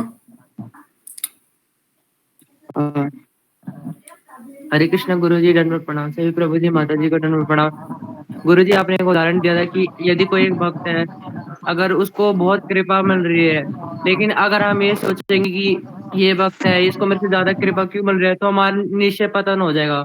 लेकिन अगर ये सोचे कि ये भक्त मुझसे भी इतना महान है, मतलब भगवान इस पे कितनी करुणा दिखा रहे हैं, तो हमें अहेतु की कृपा हो जाएगी, तो भगवान हमें डबल कृपा दे देंगे उसके साथ। मतलब जिसको मिल रही है और हमें भी, मतलब बाय वन गेट वन। ये एग्जाम्पल तुमने कहाँ लगाया यहाँ पर? ये एग्जाम्पल उसका नहीं है, ये एग्जाम्पल हम इसके लिए यूज करते हैं ताकि हम दूसरों को कृपा मिलते हुए हम खुश रहे, है ना। ये उसका, मैं यहाँ पर आप पूछ रहा हूँ कि अहेतु की कृपा, बिना कारण की कृपा, इसका उदाहरण मैं जानना चाहूंगा कि कैसे इसको आप, कौन सा उदाहरण आपको याद आ रहा है बिना कारण की कृपा? जी अंजलि सिंह। हरे कृष्ण गुरु जी, दंडवत प्रणाम। गुरु जी चैतन्य महाप्रभु, मुझे ऐसा लग रहा है क्योंकि वो पात्र अपात्र कुछ नहीं हाँ ये सब ठीक है, पात्र अपात्र ना देखी, ये सही है, लेकिन कैसे को कौन सा उदाहरण देके समझाएंगे? जी सुजाता जी। गुरु जी दंडवत, भगवान की अहेतु कृपा हम पर दे कि हम घर बैठे भी हम भागवतम को सुन पाए। हमारे ओके जी, ओके। मैं तो कह रहा हूँ कि सबसे बड़ा अहेतु की कृपा का उदाहरण स्वयं मैं हूँ। आपको ऐसा नहीं लगता है कि स्वयं मैं ही तो हूँ अहेतु की कृपा का? ये कैसे आप भूल गए? मैं ही उदाहरण हूँ कि ना मेरी कोई योग्यता थी, ना मेरी कुछ पात्रता थी, और मुझे ये शिला प्रभुपाद की कृपा मिल रही है, बराबर ना। तो अहेतु की कृपा मतलब मुझे मिली है। क्या लगता है हम माता के पेट से गीता को लेकर आए थे ऐसे? ये देखो 700 श्लोक लेकर आ रहा हूं मैं, सब याद है मुझे, है ना। कोई भी श्लोक बोलो, नहीं ना। तो हमारा पूरा जीवन है भक्ति का। कैसे हमें भक्ति मिली है? अहेतु की कृपा, है ना, बराबर है। किसी कोई कारण नहीं है। क्या हम 3 से 4 बजे कभी सपने में सोचा था? आपने कभी जीवन में ऐसे प्लानिंग किया था कि मैं गीता सुनूंगी या गीता सुनूंगा, या मैं हरे सुबह उठूंगा और माला करूंगा? कभी ऐसा सोचा था आपने जिंदगी में? नहीं गुरु जी। नहीं सोचा था, है ना, बराबर है। लेकिन अभी हम रोज उठ के कर रहे हैं। क्यों कर रहे हैं? कि कृपा मिली है ना, बराबर है। अगर कोई आपको पूछेगा क्या आपके ऊपर भगवान की कृपा हुई है? तो आप क्या उत्तर दोगे? हुई है। हाँ, हुई है गुरुजी। हुई है ना? हाँ हुई करेंगे। है। हो रही है। हुई है। या आप ऐसा बोलोगे, जब तक वैकुंठ से विमान नहीं आएगा तब से हम ये नहीं सोचेंगे कि मेरे ऊपर कृपा हुई। हाँ, ऐसा मत सोचिए। हाँ, नहीं तो आप बोलोगे कि पहले विमान आने दो। अरे आकाश में तो विमान दिखता ही नहीं मेरे लिए, है ना? तो ऐसा नहीं होना चाहिए। तो हम सबके ऊपर कृपा हुई है। इसका मूल कारण क्या है? मेरी 16 माला का जप हो रहा है, मैं श्रील प्रभुपाद जी को याद कर रहा हूँ और मैं भक्तों के संग मुझे प्राप्त हो रहा है। समझ में आया? तो ये हमारा अहेतु की कृपा। ठीक है, ओके। तो 65 श्लोक है। तो अभी कृपा मिलने के बाद क्या होता है, तो ये 65 श्लोक में बताया गया है जी। तो 65 श्लोक है ये, पढ़ो। कौन पढ़ेंगे? फिंगर को रेज कीजिए। अरे बाप रे, चला गया।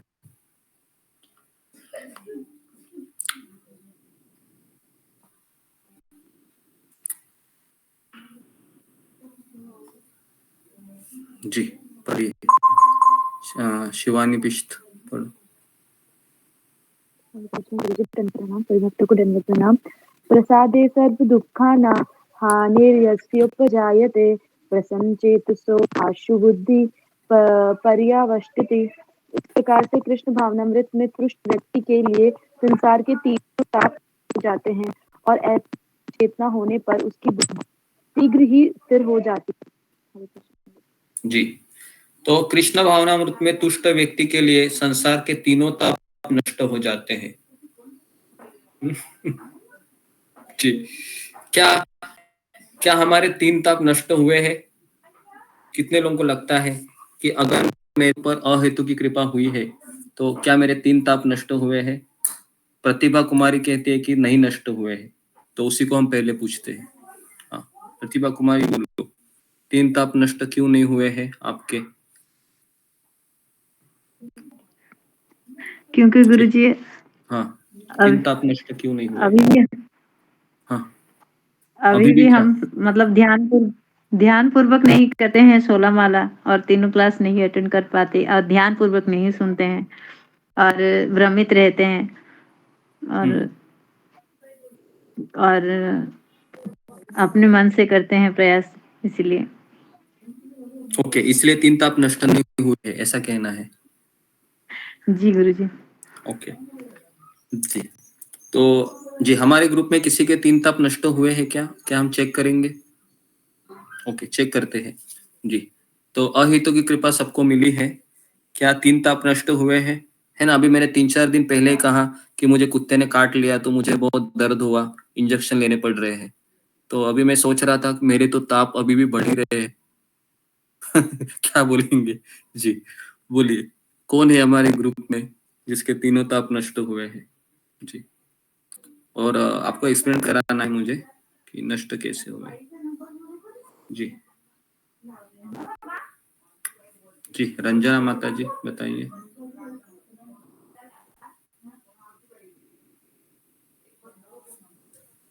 ओके, रंजना माता जी बताइए। रंजना, आवाज नहीं आ रहा है आपको? हाँ हाँ माता, हाँ प्रभु जी, हाँ हाँ, हरे कृष्ण प्रभु जी, आगे चंदन दंडवत से भक्त चंदन। हाँ हाँ प्रभु जी, जैसे कुछ भी जैसे होता है, 3 तरह के ताप होते हैं, वो उतना हमको विचलित नहीं करते हैं। जैसे घर में भी कुछ होता है, जैसे बच्चों के द्वारा भी कुछ होता है, तो उतना मैं जैसे पहले की अपेक्षा बहुत अब दिमाग नहीं लगाती हूँ उसको, मतलब इतना लोड नहीं लेती हूँ और मतलब खुश रहती है, प्रसन्न रहती हूँ।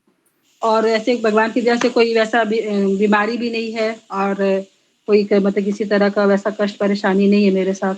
और कोई प्राकृतिक आपदा भी कुछ वैसा नहीं, मतलब मेरे को कोई सफर करना पड़ रहा है। तो पहले से तो बहुत चेंज आया है, मतलब मेरे में बहुत कुछ, मतलब पॉजिटिव हुई हूँ और अच्छे से मतलब हर चीज को ले रही हूँ जैसे पॉजिटिव वे में। तो इतना नहीं आपको वो करता है, मतलब 3 ताप आपको इतना वो असर नहीं करता, इफेक्ट नहीं करता है अब। तो या भैया आपको ही धन्यवाद देती है, बहुत बहुत धन्यवाद प्रभु जी की आपका ही जो मार्गदर्शन हो रहा है, आप इतने से क्लास दे रहे हैं, इतने मतलब तो सुनकर बहुत परिवर्तन आ रहा है, तो आपको बहुत बहुत धन्यवाद। ओके, धन्यवाद। तो जी, संसार के 3 ताप नष्ट हो जाते हैं। अगर जो व्यक्ति मुझे इसका सही तात्पर्य बताएगा, है ना, मैं उनको इनाम दूंगा। जो इसका सही तात्पर्य बताएगा, क्योंकि हम सबको अहितु की कृपा मिली है, लेकिन हमारे किसी के भी ताप चले गए हैं क्या? ताप बढ़ गए हैं ना? ऐसा लगता है आपको? ताप ज्यादा ही बढ़ गए भक्ति में आने के बाद, क्या लगता है आपको? तो यहाँ पर गीता में भगवान लिखते हैं कि उसके ताप नष्ट हो जाते हैं। तो क्या भगवान कुछ गलत लिख रहे हैं या हम गलत अनुभव कर रहे हैं? सोचने जैसी बात है ना? क्या लगता है? सोचने जैसी बात है ना कि हाँ जी, सुमिता सिन्हा जी बताइए। हरे कृष्णा गुरु जी, नमस्कार, सभी भक्तों को धन्यवाद प्रणाम। गुरु जी थोड़ा प्रयास करती हूँ, मेरे को उतना तो नहीं पता।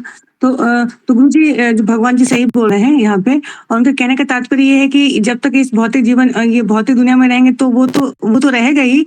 जैसे कि वो तो जैसे भूकंप आएगा तो ये तो ऐसा नहीं कि ना कि वो जो भक्त के घर में नहीं आएगा, सबके घर में आएगा, तो वो तो रहेगा ही। लेकिन वो विचलित, जैसे माता जी ने बोला ना कि विचलित नहीं होगा और उसको कृपा ही समझेगा, वो पॉजिटिव वे में उसको लेगा।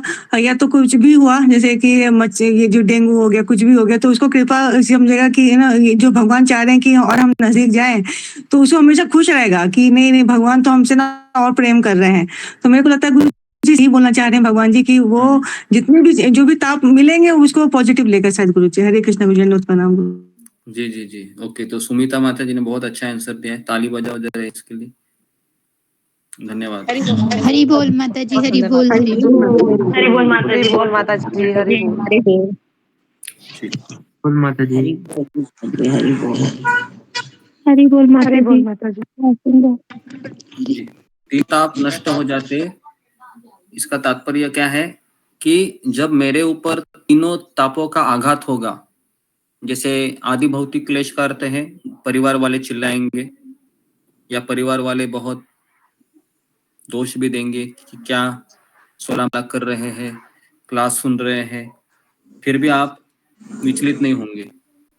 या फिर दूसरा है कि आदि दैविक क्लेश, जैसे कोरोना का समय था या फिर अचानक ज्यादा बारिश हो गई या ज्यादा कुछ हो गया, बाढ़ आ गई, फिर भी हमारा माला शुरू रहेगा। और तीसरा है आध्यात्मिक क्लेश, मतलब मन बहुत खराब हो रहा है, समझ में नहीं आ रहा मैं क्या करूं, कैसे इससे निपटूं, फिर भी आपकी 16 माला चल रही है।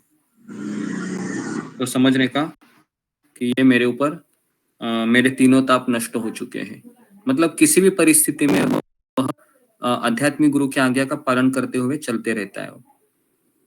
ये इसका सही तात्पर्य है। वो भगवान को दोष नहीं देता है, ना वो परिस्थिति को दोष देता है। वह सोचता है कि मेरे पास ये समय है, ये परीक्षा की घड़ी है, तो मुझे कृष्ण को पकड़ के रखना है, सत्संग को पकड़ के रखना है। ये परिस्थिति आएगी और चली भी जाएगी। आपको क्या लगता है कि बचपन से अभी तक आपके जीवन में काफी परिस्थितियां आई होगी, क्या वो वैसे ही बनी रही या चली भी गई? क्या लगता है? चली गई ना? चली गई ना? कोई भी ऐसी परिस्थिति है वो हमेशा बनी रहती है? कोई याद है आपको ऐसी परिस्थिति जो हमेशा बनी रही कि अचानक कुछ हो गया और 1 साल हो गया, 2 साल हो गया, बाप रे बाप? नहीं गुरुजी, ऐसी कोई ऐसे कुछ होता नहीं है, बराबर है। तो फिर कोई भी परिस्थिति आती है तो हम हड़बड़ा क्यों जाते हैं और हमारी माला क्यों रुक जाती है? तो इसका मूल कारण क्या है? हमारा मन एक बड़ा पिक्चर क्रिएट करता है हमारे सामने कि जब तक तुम इससे निपटोगे नहीं तब तक तुम्हारी माला नहीं होगी। ऐसा ही होता है? ऐसा ही होता है? तो ऐसा ही होता है कि नहीं, कि इसलिए हमें ये मन के विचारों के ऊपर ध्यान नहीं देना चाहिए और अपना कार्य करते रहना चाहिए। भगवान ही हमें भगवान ही सर्व कारण के कारण है, वही परिस्थितियों को लाएंगे और वही हमें परिस्थितियों से निकाल भी देंगे। हमें केवल अपना कार्य करते रहना है बिना विचलित हुए, ठीक है। ऐसी तुष्ट चेतना होने पर उसकी बुद्धि शीघ्र ही स्थिर हो जाती है। तो बुद्धि स्थिर कब हो जाती है? जब तीनों ताप आने के बाद भी वो सोचता है कृष्ण आपका बहुत बहुत धन्यवाद, थैंक यू वेरी मच कि आप मेरे जीवन में इस दुख के रूप में आए, है ना। जैसे परीक्षित महाराज कहते हैं कि हे भगवान कृष्ण, आप इतने दयालु हैं कि मेरे जीवन में आप ब्राह्मण के शाप के रूप में आ गए। क्या कहते हैं कि आप मेरे जीवन में ब्राह्मण के शाप के रूप में आए, बराबर है। तो हम हमेशा भगवान को, किसी भी भगवान के कारण को हमें पॉजिटिव लेना चाहिए, ठीक है। तो इस 60 श्लोक हुए हैं, तो यहाँ पर मैं रुकता हूँ। किसी के कुछ सवाल हैं तो हम प्रश्नों के उत्तर लेंगे। जी, अभी तक हमने चर्चा की उसके ऊपर, इसके सवाल है? जी, सात्विक वर्मा। हरे कृष्णा गुरुजी, दंडवत प्रणाम। गुरुजी, जैसे आपने तीनों तापों के बारे में बताया, तो तीनों ताप और तीन जो रजोगुण, सत्वगुण, तमोगुण जो गुण का प्रभाव, इन तीनों में क्या डिफरेंस है? मतलब इन दोनों चीजों में एक तीन ताप होते हैं, एक तीन, मतलब सेम है या अलग अलग है? ये अलग अलग है, तीन ताप अलग है और ये तीन गुण अलग है, ठीक है। तीन ताप मतलब आदि भौतिक, आध्यात्मिक, आदि दैविक, और तीन गुण मतलब सत्वगुण, रजोगुण और तमोगुण। आदि भौतिक का अर्थ क्या है? जो मुझे दूसरों जीवों के द्वारा दुख मिलता है, जैसे मच्छर हो या चूहा हो या फिर घर के परिवार वाले लोग है, माँ है, पिताजी है, बच्चे है ना, बच्चे है, पति है, पड़ोसी है, या बॉस है ऑफिस का, तो ये सब आदि भौतिक क्लेश है। आदि दैविक क्लेश मतलब क्या है? जो बहुत बारिश होना, भूकंप आना, बाढ़ आना। हाँ, बाढ़ आना, ये सब चीजें है ना जी। और आध्यात्मिक क्लेश मतलब सब कुछ है मेरे पास, लेकिन मेरा मन बोल रहा है तुम्हारे पास कुछ नहीं है, तुम भिखारी हो। समझ में आ रहा है? तो हम टेंशन लेके बैठ जाते हैं। कितने लोग ऐसे टेंशन लेके बैठ जाते हैं कि नहीं, कि अच्छे खासे रहते हैं और अचानक मन बोलता है तुम्हारा भविष्य बहुत खराब है। बाप रे बाप रे, सब अच्छा रहता है लेकिन मन में एक ही विचार आता है तुम्हारा भविष्य बहुत खराब है। और फिर हम सोचते हैं अरे बाप रे, मेरा भविष्य खराब है, खराब है, खराब है, खराब है। फिर उसी को पूरा रात भर वही सोचते रहते हैं, है ना जी। तो इसको कहते हैं आध्यात्मिक क्लेश, ये अलग है जी। नेक्स्ट, धन्यवाद गुरुजी। जुम्मा गोराई। हरे कृष्णा गुरु जी, दंडवत प्रणाम। सभी भक्तों के चरणों में दंडवत प्रणाम। गुरु जी, जहाँ तक ये लास्ट में आपने जो तीन तापों के बारे में बता रहे थे, तो उसमें मेरा क्वेश्चन है कि गुरु जी, हमें तो थोड़ा बहुत जैसे आपकी कृपा से थोड़ा समझ आया कि तीन ताप कैसे भक्तों के ऊपर काम करते हैं या कैसे कृष्ण की कृपा में रूम में लेना है। लेकिन ऐसे क्वेश्चन आ जाते कि पुरानी जो चीज है जैसे दोबारा आ जाती है, ऐसे मन भी थोड़ा हताश हो जाते हैं कि क्या करना चाहिए। हमें तो पता है कृष्ण हमारे हैं, हमारे सब कुछ देख रहे हैं, वो नियंत्रक है। लेकिन गुरु जी, ये हमारी वो तीन तापे की जैसे कुछ माने परिवार का कोई झमेला बोलिए, या मन भी थोड़ा हमारा भक्ति कैसे थोड़ा आ जाएगी, कैसे हम भक्ति करेंगे। तो गुरु जी, इसमें क्या करना चाहिए कि मैं है या कोई कृष्ण की कृपा में रूप में लेना चाहिए गुरु जी? जी गुरु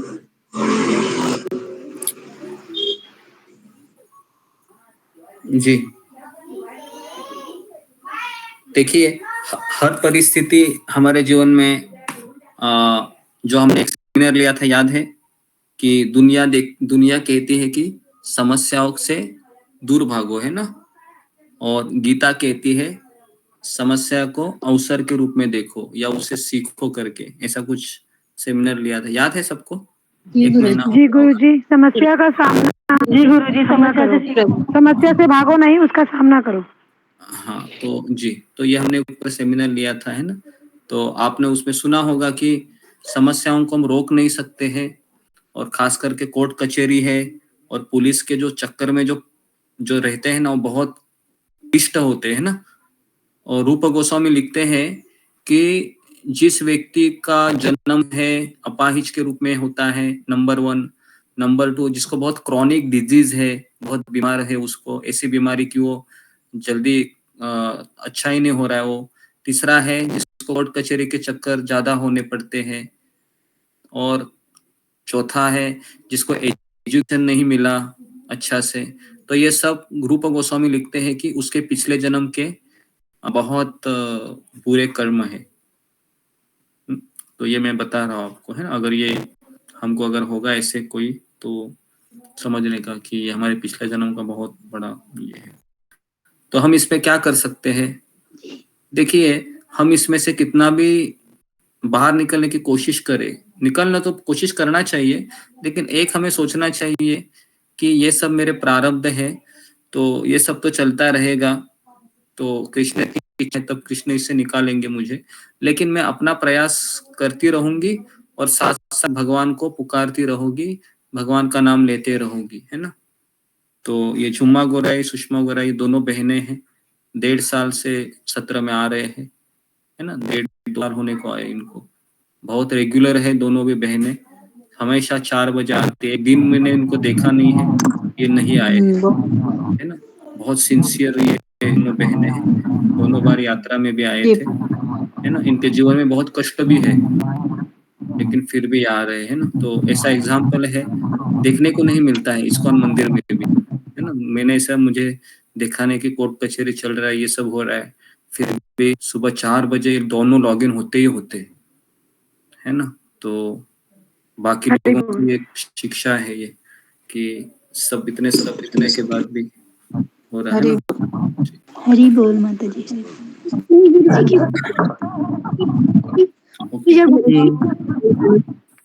गुरु जी नहीं आ नहीं पाते। हरी बोल माता जी। ओके, नेक्स्ट वृषाली तट। हरे कृष्णा गुरुदेव, दंडवत प्रणाम। सभी भक्तों को दंडवत प्रणाम। गुरुजी, मुझे यहाँ थोड़ा कम समझ में आया है, कृपया मुझे यहाँ आप समझाइए। 64 श्लोक में आपने कहा था कि हमारा जो लंगर है वो जीवा है, तो और आपने ये भी कहा था कि हमारे जो घर वालों के प्रति हमारी जो आसक्ति है ये भी एक लंगर ही है। तो और हम कितना भी माला करें, और अगर हमने इस लंगर को नहीं निकाला तो उसका कोई फायदा नहीं है। मगर मेरे मन में ये आता है कि अगर हम भगवान का नाम ले रहे हैं, भगवान की कथा सुन रहे हैं, तो हमारा ये जो आसक्ति है वो धीरे धीरे उसके प्रभाव से कम होगा।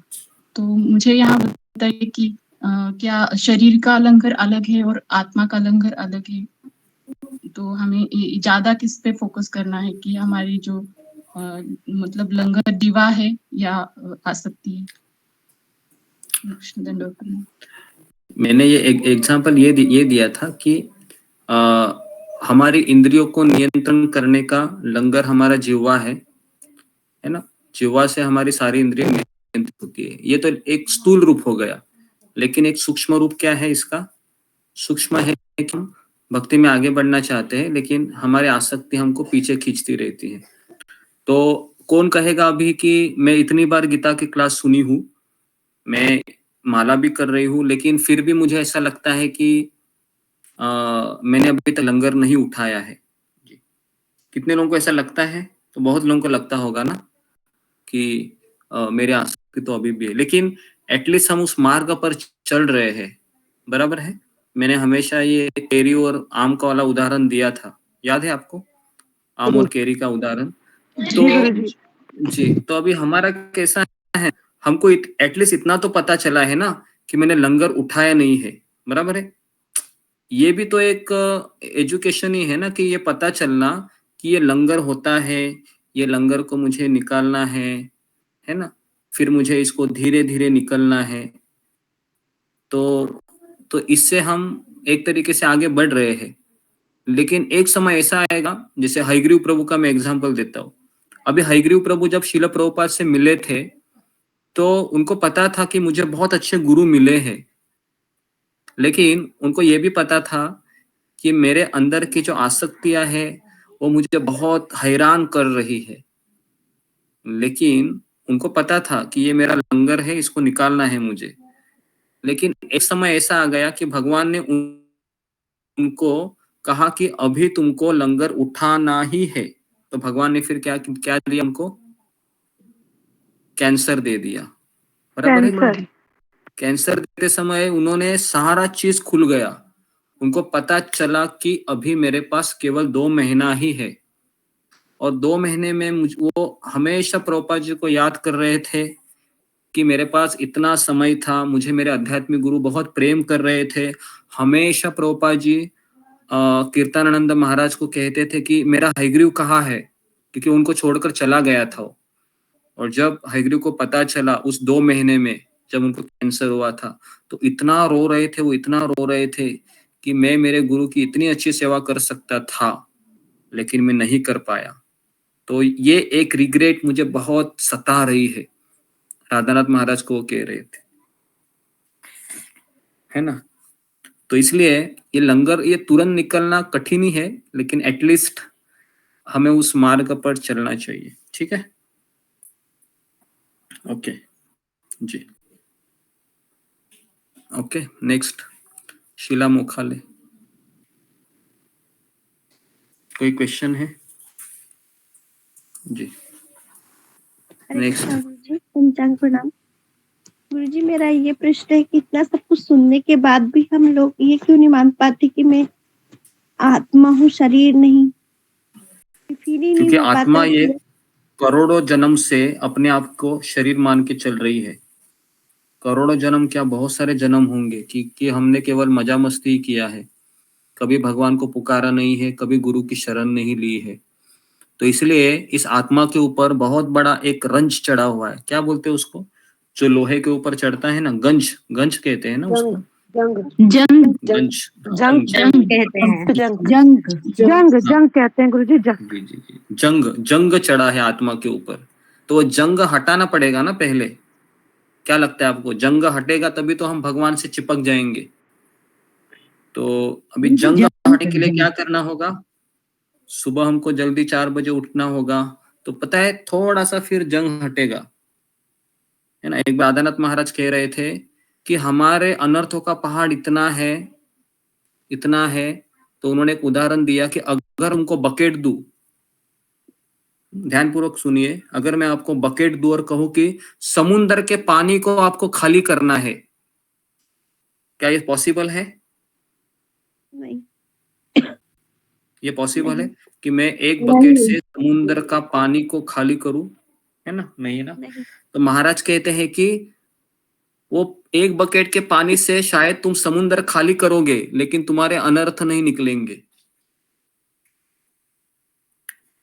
तो फिर महाराज को कहा कि महाराज फिर क्या क्या हमारी कोई आशा है? तो महाराज कहते हैं कि तुम प्रयास करो, प्रयास करो, तो भगवान कृष्ण तुम्हारे साथ आकर वो सारा अनर्थों का पहाड़ एक चुटकी में गायब कर देंगे। कौन सा स्टोरी आपको याद आ रहा है? पता है वो स्टोरी है जो अंडे चुराती है, क्या उसका नाम है? गोरैया अंडे देती है। हाँ हाँ, है ना, वो एग्जाम्पल था। चिड़िया के अंडे ना, चिड़िया के अंडे है, वो समुद्र चुरा लेती है ना। तो चिड़िया बोलती है मैं समुद्र को सुखा के रहूंगी। तो क्या पॉसिबल है? चिड़िया की चोंच कितनी होती है, छोटी सी होती है, क्या वो समुद्र तल के पानी को वो ये करेगी? बराबर है। लेकिन उसके प्रयास से उसने किसको आकर्षित किया? गरुड़ जी को किया, है ना। गरुड़ जी, फिर गरुड़ जी आ गए और फिर तुरंत समुद्र ने अपने अंडे दे दिए। तो हम सब लोगों को क्या करना है? चिड़िया बनना है। समझ में आ रहा है? चिड़िया बनना है। चिड़िया बन सकते हैं क्या हम? बन सकते हैं ना? चिड़िया बन सकते हैं हम, बन सकते हैं। प्रयास करते रहेंगे। ओके, प्रीति अग्रवाल। हरे कृष्णा गुरुजी। गुरुजी जो मेरा प्रश्न है उसको थोड़ा सा एक उपमा मैं देना चाह रही हूँ। मतलब जैसे सपोज हम लोग एक दीवार बना रहे हैं, एक एक ईंट लगा रहे हैं श्रवण की, जप की, और वो दीवार बन रही है धीरे धीरे धीरे धीरे। फिर कोई व्यक्ति आता है, हमें कटु वचन कहता है, वो दीवार वो सह जाती है, हम तक वो कटु वचन पहुंचते नहीं है, क्योंकि हम सोचते हैं कि हमने श्रवण किया, इतना क्या फायदा। लेकिन जब एक के साथ 2-3 व्यक्ति एक साथ आते हैं तो वो दीवार टूट टूट जाती है, मतलब हम बेचैन हो जाते हैं, मेरी नींद उड़ जाती है।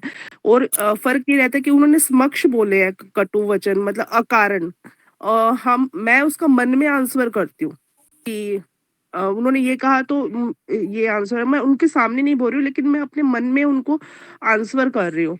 तो गुरुजी उस समय पे ऐसा लगता है कि बुद्धि समझाती है कि उनमें और तुझ में फिर फर्क ही क्या है, कि जैसे हम लोग गीता पढ़ रहे हैं, हम इतना श्रवण कर रहे हैं, तो उन व्यक्ति में और हम में गुरुजी फर्क ही कहाँ रह जाता है फिर? मतलब गुरुजी मुझे समझ नहीं आता कि बिल्कुल भी मुझे लगता है इंच मात्र भी प्रगति नहीं होती है, कि अगर कोई कह रहा है तो हम शरीर नहीं है, हम आत्मा है, लेकिन जब फिजिकल कंडीशन नहीं होती है, टेस्ट तो तभी होता है ना, तो उस टेस्ट में फेल हो जाते हैं गुरुजी बार-बार, ऐसा क्यों? कोई बात नहीं, फेल हो गए तो भी चलेगा, लेकिन हिम्मत मत हारिए। समझ में आ रहा है? हम फेल हो जाएंगे ना, क्योंकि पास हो गई तो अहंकार आएगा ना प्रीति अग्रवाल, तुमको लगे मैं बड़ी भक्त बन गई, ये भी तो हो सकता है ना। अगर तुम पास हो गई उस परीक्षा तो अहंकार भी आ सकता है तुमको कि अरे अभी तो मुझे क्रोध नहीं आ रहा है। जिस दिन कि मैं क्रोध नहीं आया है, मैं इंद्रिय विजयी हो गई हूँ, तो अगले दिन ही परीक्षा होती है। ये मैं आपको बता रहा हूँ, ये मेरा अपना स्वयं का अनुभव है। ओके, जब भी हमको लगता है कि मैं कुछ बन गया, मैं कुछ बन गई, अगले दिन ही भगवान ऐसी शिक्षा लेते हैं कि हमें अपने घुटने टेकने पड़ते हैं भगवान के पास, और फिर हम भगवान को कहते हैं कि जी भगवान, मैं सही में बहुत अहंकारी हुआ था, अच्छा हो गया आपने मुझे मेरा क्या बोल सकते हैं कि आपने मुझे दिखा दिया कि मैं कहाँ पर हूँ। ओके, तो इसलिए भगवान कभी कभी सफल हमें इसलिए नहीं कराते हैं ताकि हम अहंकारी हो, ये भी हो सकता है। और दूसरा ये भी हो सकता है कि मेरे प्रयास कम हो रहे हैं, तो मुझे और थोड़ा प्रयास करना चाहिए। बस हताश मत होइए, निराश मत होइए, है ना। तो हमारी लड़ाई है, ये मरते दम तक चलेगी, बस शस्त्र को छोड़ना नहीं है। जिस सैनिक ने शस्त्र गिरा दिए, जैसे द्रोणाचार्य, पता है आपको, जब युद्ध कर रहे थे तो द्रोणाचार्य ने सुना कि मेरा पुत्र अश्वत्थामा मर गया, तो उसने क्या किया, उसने अपने शस्त्र त्याग दिया, शस्त्र छोड़ दिए और ऐसे बैठ गए, है ना, समाधि में। तुरंत दुशासन आया और उसने उनका गर्दन काट दिया, है ना। दुष्टद्युम्न हाँ, दुष्टद्युम्न जी। ओके, तो इसलिए चिंता मत कीजिए। ओके जी, नेक्स्ट। गुरुजी धन्यवाद। शिखा दुबे, बहुत सारे क्वेश्चन है, बाप रे। ओके जी, निर्मला बेन परदेशी, प्रियंका सहगल। हरे कृष्णा गुरुजी, दंडवत प्रणाम। गुरुजी मेरा प्रश्न यह है, जैसे 3 ताप आपने कहे, तो 3 ताप से हमें भगवान तो हमें ऊपर उठाते ही हैं भक्ति के थ्रू, लेकिन जब हम उसको अपने ऊपर हैवी होने देते हैं तो उसके लिए हम क्या कर सकते हैं गुरुजी?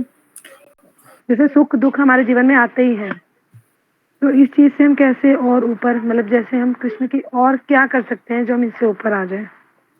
हम उससे ऊपर जाना वो हमारे हाथ में है, क्योंकि हम शरण नहीं जा रहे हैं। हम सुबह 4 बजे नहीं उठ रहे हैं, हम 4:30 बजे नहीं उठ रहे हैं, बराबर है। उठते हैं तो हम कैमरा ऑन नहीं करते हैं या फिर सामने नहीं बैठते हैं, है ना।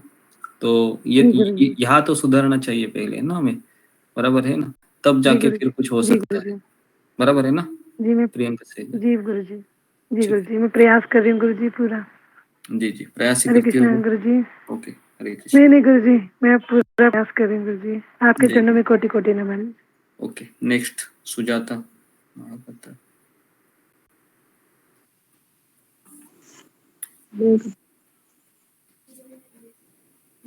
कुछ बोलना है? फिंगर रेस था। ओके, अंजू शर्मा। ओके, तो मुझे लगता है कि अनिल शर्मा आपका क्वेश्चन है। हरे कृष्णा प्रभु जी, दंडवत नाम। हरे कृष्णा। हाँ बोलिए। प्रभु जी, ऐसा है कि जैसे जब हम पैदा होते हैं, कहीं पर भी जन्म जब हम लेते हैं किसी भी जगह पर, तो वहां पर हमें बहुत कुछ मिलता है। वहां पर जब हम पैदा होते हैं जिस घर में, वहाँ हमें एंसेस्ट्रल या हम हमें भगवान की तरफ से ही कहेंगे, क्योंकि हमें भगवान उसी जगह पैदा करता है जहाँ पर हमें कुछ चीज़ों का, कुछ पैसा या जो भी कुछ है उसका, या शिक्षा उसका हमें वो देते हैं, और उसके बाद में हम उसको संजो के रखते हैं, हम उसको बढ़ाते हैं, घटाते हैं, वो भी करते हैं, और उसके बाद में फिर हम जब जाते हैं तब भी हमें वो जो सब चीज़ें हैं वो सब हमें किसी को दे के जानी पड़ती है, आगे जी। दे के जानी पड़ती है, उसको मिल जाती है। जी। तो ये सब कुछ कार्य में भगवान का ही हाथ होता है ना, क्योंकि भगवान ने अर्जुन से कहा था कि तू कुछ भी नहीं कर सकता, तू तो सिर्फ निमित्त मात्र है, जो कुछ कर रहा हूँ वो तो मैं ही कर रहा हूँ, जो भी मैंने इनको मारा है तो मैंने ही मारा है, तूने किसी को नहीं मारा, ना तू कोई मारेगा किसी को, ना कुछ मार सकता है, ना किसी को पैदा कर सकता है, ये सब कुछ मैंने ही किया है। तो इस तरह से ये चलता है। तो इसके अंदर हमारा क्या रोल हुआ? हम तो सिर्फ इच्छा मात्र कर सकते हैं, हम तो कुछ कर ही नहीं सकते, हम तो इच्छा मात्र कर सकते हैं सिर्फ, कि हम अच्छा सोच सकते हैं या बुरा सोच सकते हैं, लेकिन जो करने का या हम प्रयास कर सकते हैं अपनी इच्छाओं के अनुसार, लेकिन जो परिणाम है उसका, वो तो प्रभु भगवान के हाथ में ही है ना, उसमें तो हम कुछ कर नहीं सकते या कुछ दखल अंदाजी कर सकते हो। जी, तो आपका प्रश्न क्या है? मेरा प्रश्न यह है कि जो कुछ कर रहा है वो भगवान ही कर रहा है ना, जो ईश्वर ही कर रहा है। हमारे पैदा भी उसने हमें अपने हिसाब से किया, मृत्यु भी हमारी अपने हिसाब से होगी, और जो कुछ हमें मिला है वो भी उसने ही दिया है, और जो कुछ हमें वापस दे के जाना है वो भी उसकी इच्छा से दे के जाना है। तो फिर हमारा क्या रोल है? हम तो जैसे हम तो कुछ कर ही नहीं सकते। जी, मैं समझ में आया। हाथ में नहीं है हमारे, हम सिर्फ इच्छा मात्र कर सकते हैं या प्रयास कर सकते हैं। देखिए, पहले ये समझिए अनिल शर्मा प्रभु कि ये संसार एक जेल की तरह है, कारागृह की तरह है, और मैं यहाँ पर एक कैदी हूँ। ये पहला चीज, ये हमको पहले समझना चाहिए कि भगवान ने ये संसार है ना, ये कारागृह की तरह बना, क्योंकि हम ऐसे जीवात्माएं हैं जो भगवान की सेवा को छोड़कर अपनी इंद्रियों को सुखी करना चाहते हैं। क्लियर है? ये पहला चीज कि हम सब लोग हैं यहाँ पर जेल में है, जेल में पड़े हैं, इसके लिए दुख भोग रहे हैं, बराबर है? नहीं तो आत्मा के लिए दुख ये एक उसके लिए कृत्रिम अवस्था है। आत्मा तो सच्चिदानंदमय है, वो हमेशा सुखी रहना चाहता है, लेकिन अभी वो जेल में रह रहा है, और वो जेल में क्या सोच रहा है अभी कि मैं जेल में मजे करूंगा। समझ में आ रहा है? हमारा दुर्भाग्य ये है कि हम ये समझ ही नहीं पा रहे हैं कि मैं जेल में हूँ, बराबर है? जब हम भूल जाते हैं ना कि मैं जेल में नहीं हूँ, फिर हमारा सब इल्यूजन होता है, फिर है ना, बराबर है? तो हम जेल में ही क्या कर रहे हैं? हम हमारा संसार के सपनों को सजा रहे हैं। एक्चुअली जेल का पर्पस क्या है? यहाँ से निकल जाओ, बराबर ना? हाँ, जेल क्यों बनाया है? उधर रहने के लिए बनाया है क्या? नहीं ना। जेल का मकसद क्या है? कि तुम सुधारो और निकल जाओ, अपने घर चले जाओ। लेकिन हम क्या कर रहे हैं? हम जेल को ही अपना घर बनाए हैं, मैं यहीं पर रहूंगा, है ना, यही मेरी इच्छा है ना। तो फिर क्या होगा? फिर तो हम कभी जेल से बाहर ही नहीं निकलेंगे। तो पहले हमें ये अंडरस्टैंडिंग होना चाहिए कि ये मैं दिल्ली में रह रहा हूँ ना, अभी दिल्ली में बहुत ठंड पड़ रही है ना, अपने टोपी पहनी है तो मुझे समझ में आ रहा है। हाँ जी, बहुत ठंड है। हाँ जी, 4 बजे फिर भी आपने टोपी पहना है, मतलब मैं समझ रहा हूँ कि कितनी ठंड है ना, बराबर है ना जी। तो ये क्या है फिर? ये तो जेल में हमको डंडे मिल रहे हैं ना, ठंडी, गर्मी, बारिश, बराबर है? या फिर कोई हमारे परिवार वाले हमको फिर तकलीफ देते हैं, बराबर है ना? ये जेल में पनिशमेंट जैसा ही है ना, क्या लगता है आपको?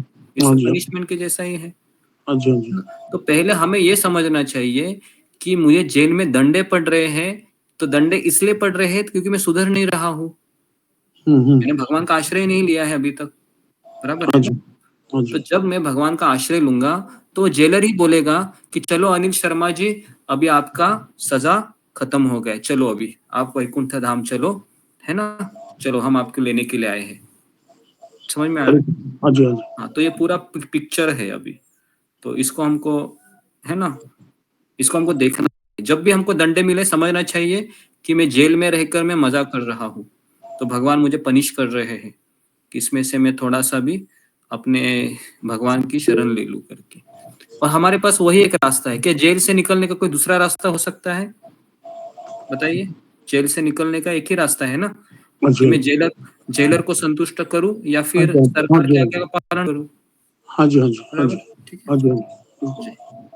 तो गुरुजी ये भगवान ने ये इस तरह की दुनिया ये किस किस लिए बनाई और किस लिए हमारे को यहाँ भेजा? हमें क्यों क्यों इस दुनिया को उसने बनाया और क्यों हम लोगों को यहाँ भेजा और क्यों हमें सजा देते हैं और हमसे क्या चाहते हैं? क्या चाहते हैं भगवान हमसे? आपका आपका आपका ये क्वेश्चन सुनकर है ना, मुझे हमेशा वही गाना याद आता है, दुनिया बनाने वाले क्या तेरे मन में समाई काहे को काहे को दुनिया बना। तो हमें हमें किस कार्य के लिए भेजा है उन्होंने? अपनी सिर्फ अपनी भक्ति कराने के लिए? नहीं, हमें इस कार्य के लिए भेजा है कि हम भगवान को बोल रहे हैं ना, दुनिया तुमने नहीं बनाई, भगवान ने हमको जबरदस्ती फोर्स किया भगवान को कि तुम मेरे लिए दुनिया बनाओ। समझ में आ रहा है क्या? हरे कृष्ण। हमने भगवान को कहा कि मुझे तुम्हारे साथ नहीं रहना है, मेरे लिए दुनिया बनाओ। तो गाना कैसा होना चाहिए था वो, कि भगवान मैंने कहा आपको और आपने मेरे लिए दुनिया बनाई। समझ में आ रहा है? तो गाना वो उल्टा ही गाता है वो राज कपूर उस फिल्म में, कि काहे को दुनिया बनाई। एक्चुअली दुनिया बनाने के लिए मैंने कहा भगवान को, और उल्टा भगवान को ही मैं दंड दे रहा हूँ कि तुमने क्यों बनाई ये दुनिया। तो कैसा अभी वो गाने लोगों का साइकोलॉजी पूरा बिगाड़ दिया। क्योंकि दुख आने के बाद वो भगवान को बोलता है कि तुमने ये दुनिया क्यों बनाई, क्या तेरे मन में समाई, काहे को दुनिया बनाए। और फिर उसमें पूरा वो गाना में वही बोलता है वो भगवान को कि ये तुमने ये क्यों बनाया, तुमने वो क्यों बनाया, तुमने ऐसा क्यों किया, तुमने वैसा क्यों किया। सुना है ना आपने वो गाना? हाँ जी, हाँ जी। हाँ जी। तो हमारे को भगवान ने अपॉइंट करके इस दुनिया को इम्प्रूव करने के लिए या इस दुनिया के लिए कुछ करने के लिए किसको इजाफा करें इसमें कुछ, इसलिए हमें भेजा। लेकिन हम क्या कर रहे हैं, इसको डिस्ट्रॉय कर रहे हैं। हाँ, हमारे अंदर के जो हमारा लगाव पसंद नापसंद है ना, उसको छोड़ दो पहले। यही तो आज आपने पढ़ा ना, मुझे जो अच्छा लगता है, मुझे जो नहीं अच्छा लगता है, उसको बंद कीजिए और इस जेल से निकलने का सोचिए। हाँ जी, हाँ जी। है ना, इस जेल में रहोगे तो क्या होगा, डंडे मिलेंगे और क्या मिलेगा। जेल में सूखी रोटी और थोड़ी सी चटनी मिलती है ना। हाँ जी, हाँ जी। बराबर है ना। तो क्या हम उससे, हमारा तो 56 भोग खाने का मन है हमारा भगवान के साथ, बराबर ना। हम यहाँ पर केवल सूखी रोटी खाकर जी रहे हैं जेल में, बराबर। बल्कि हम खुद भी कुछ नहीं कर रहे हैं एक्चुअली में, जिस काम के लिए उसने भेजा है हमें, और साथ में हम औरों को भी नहीं करने दे रहे, कर रहे हैं। वो कर नहीं दे रहे, वो हमको ये बता रहे हैं कि भैया इस सब झंझट में से निकलो, अभी तुमको अच्छा खासा इस्कॉन का संस्था मिला है, प्रभुपाद जी मिले हैं, है ना, वो आपके ऊपर दया कर रहे हैं, अनिल शर्मा प्रभु। समझ में आ रहा है क्या? वो भगवान चाहते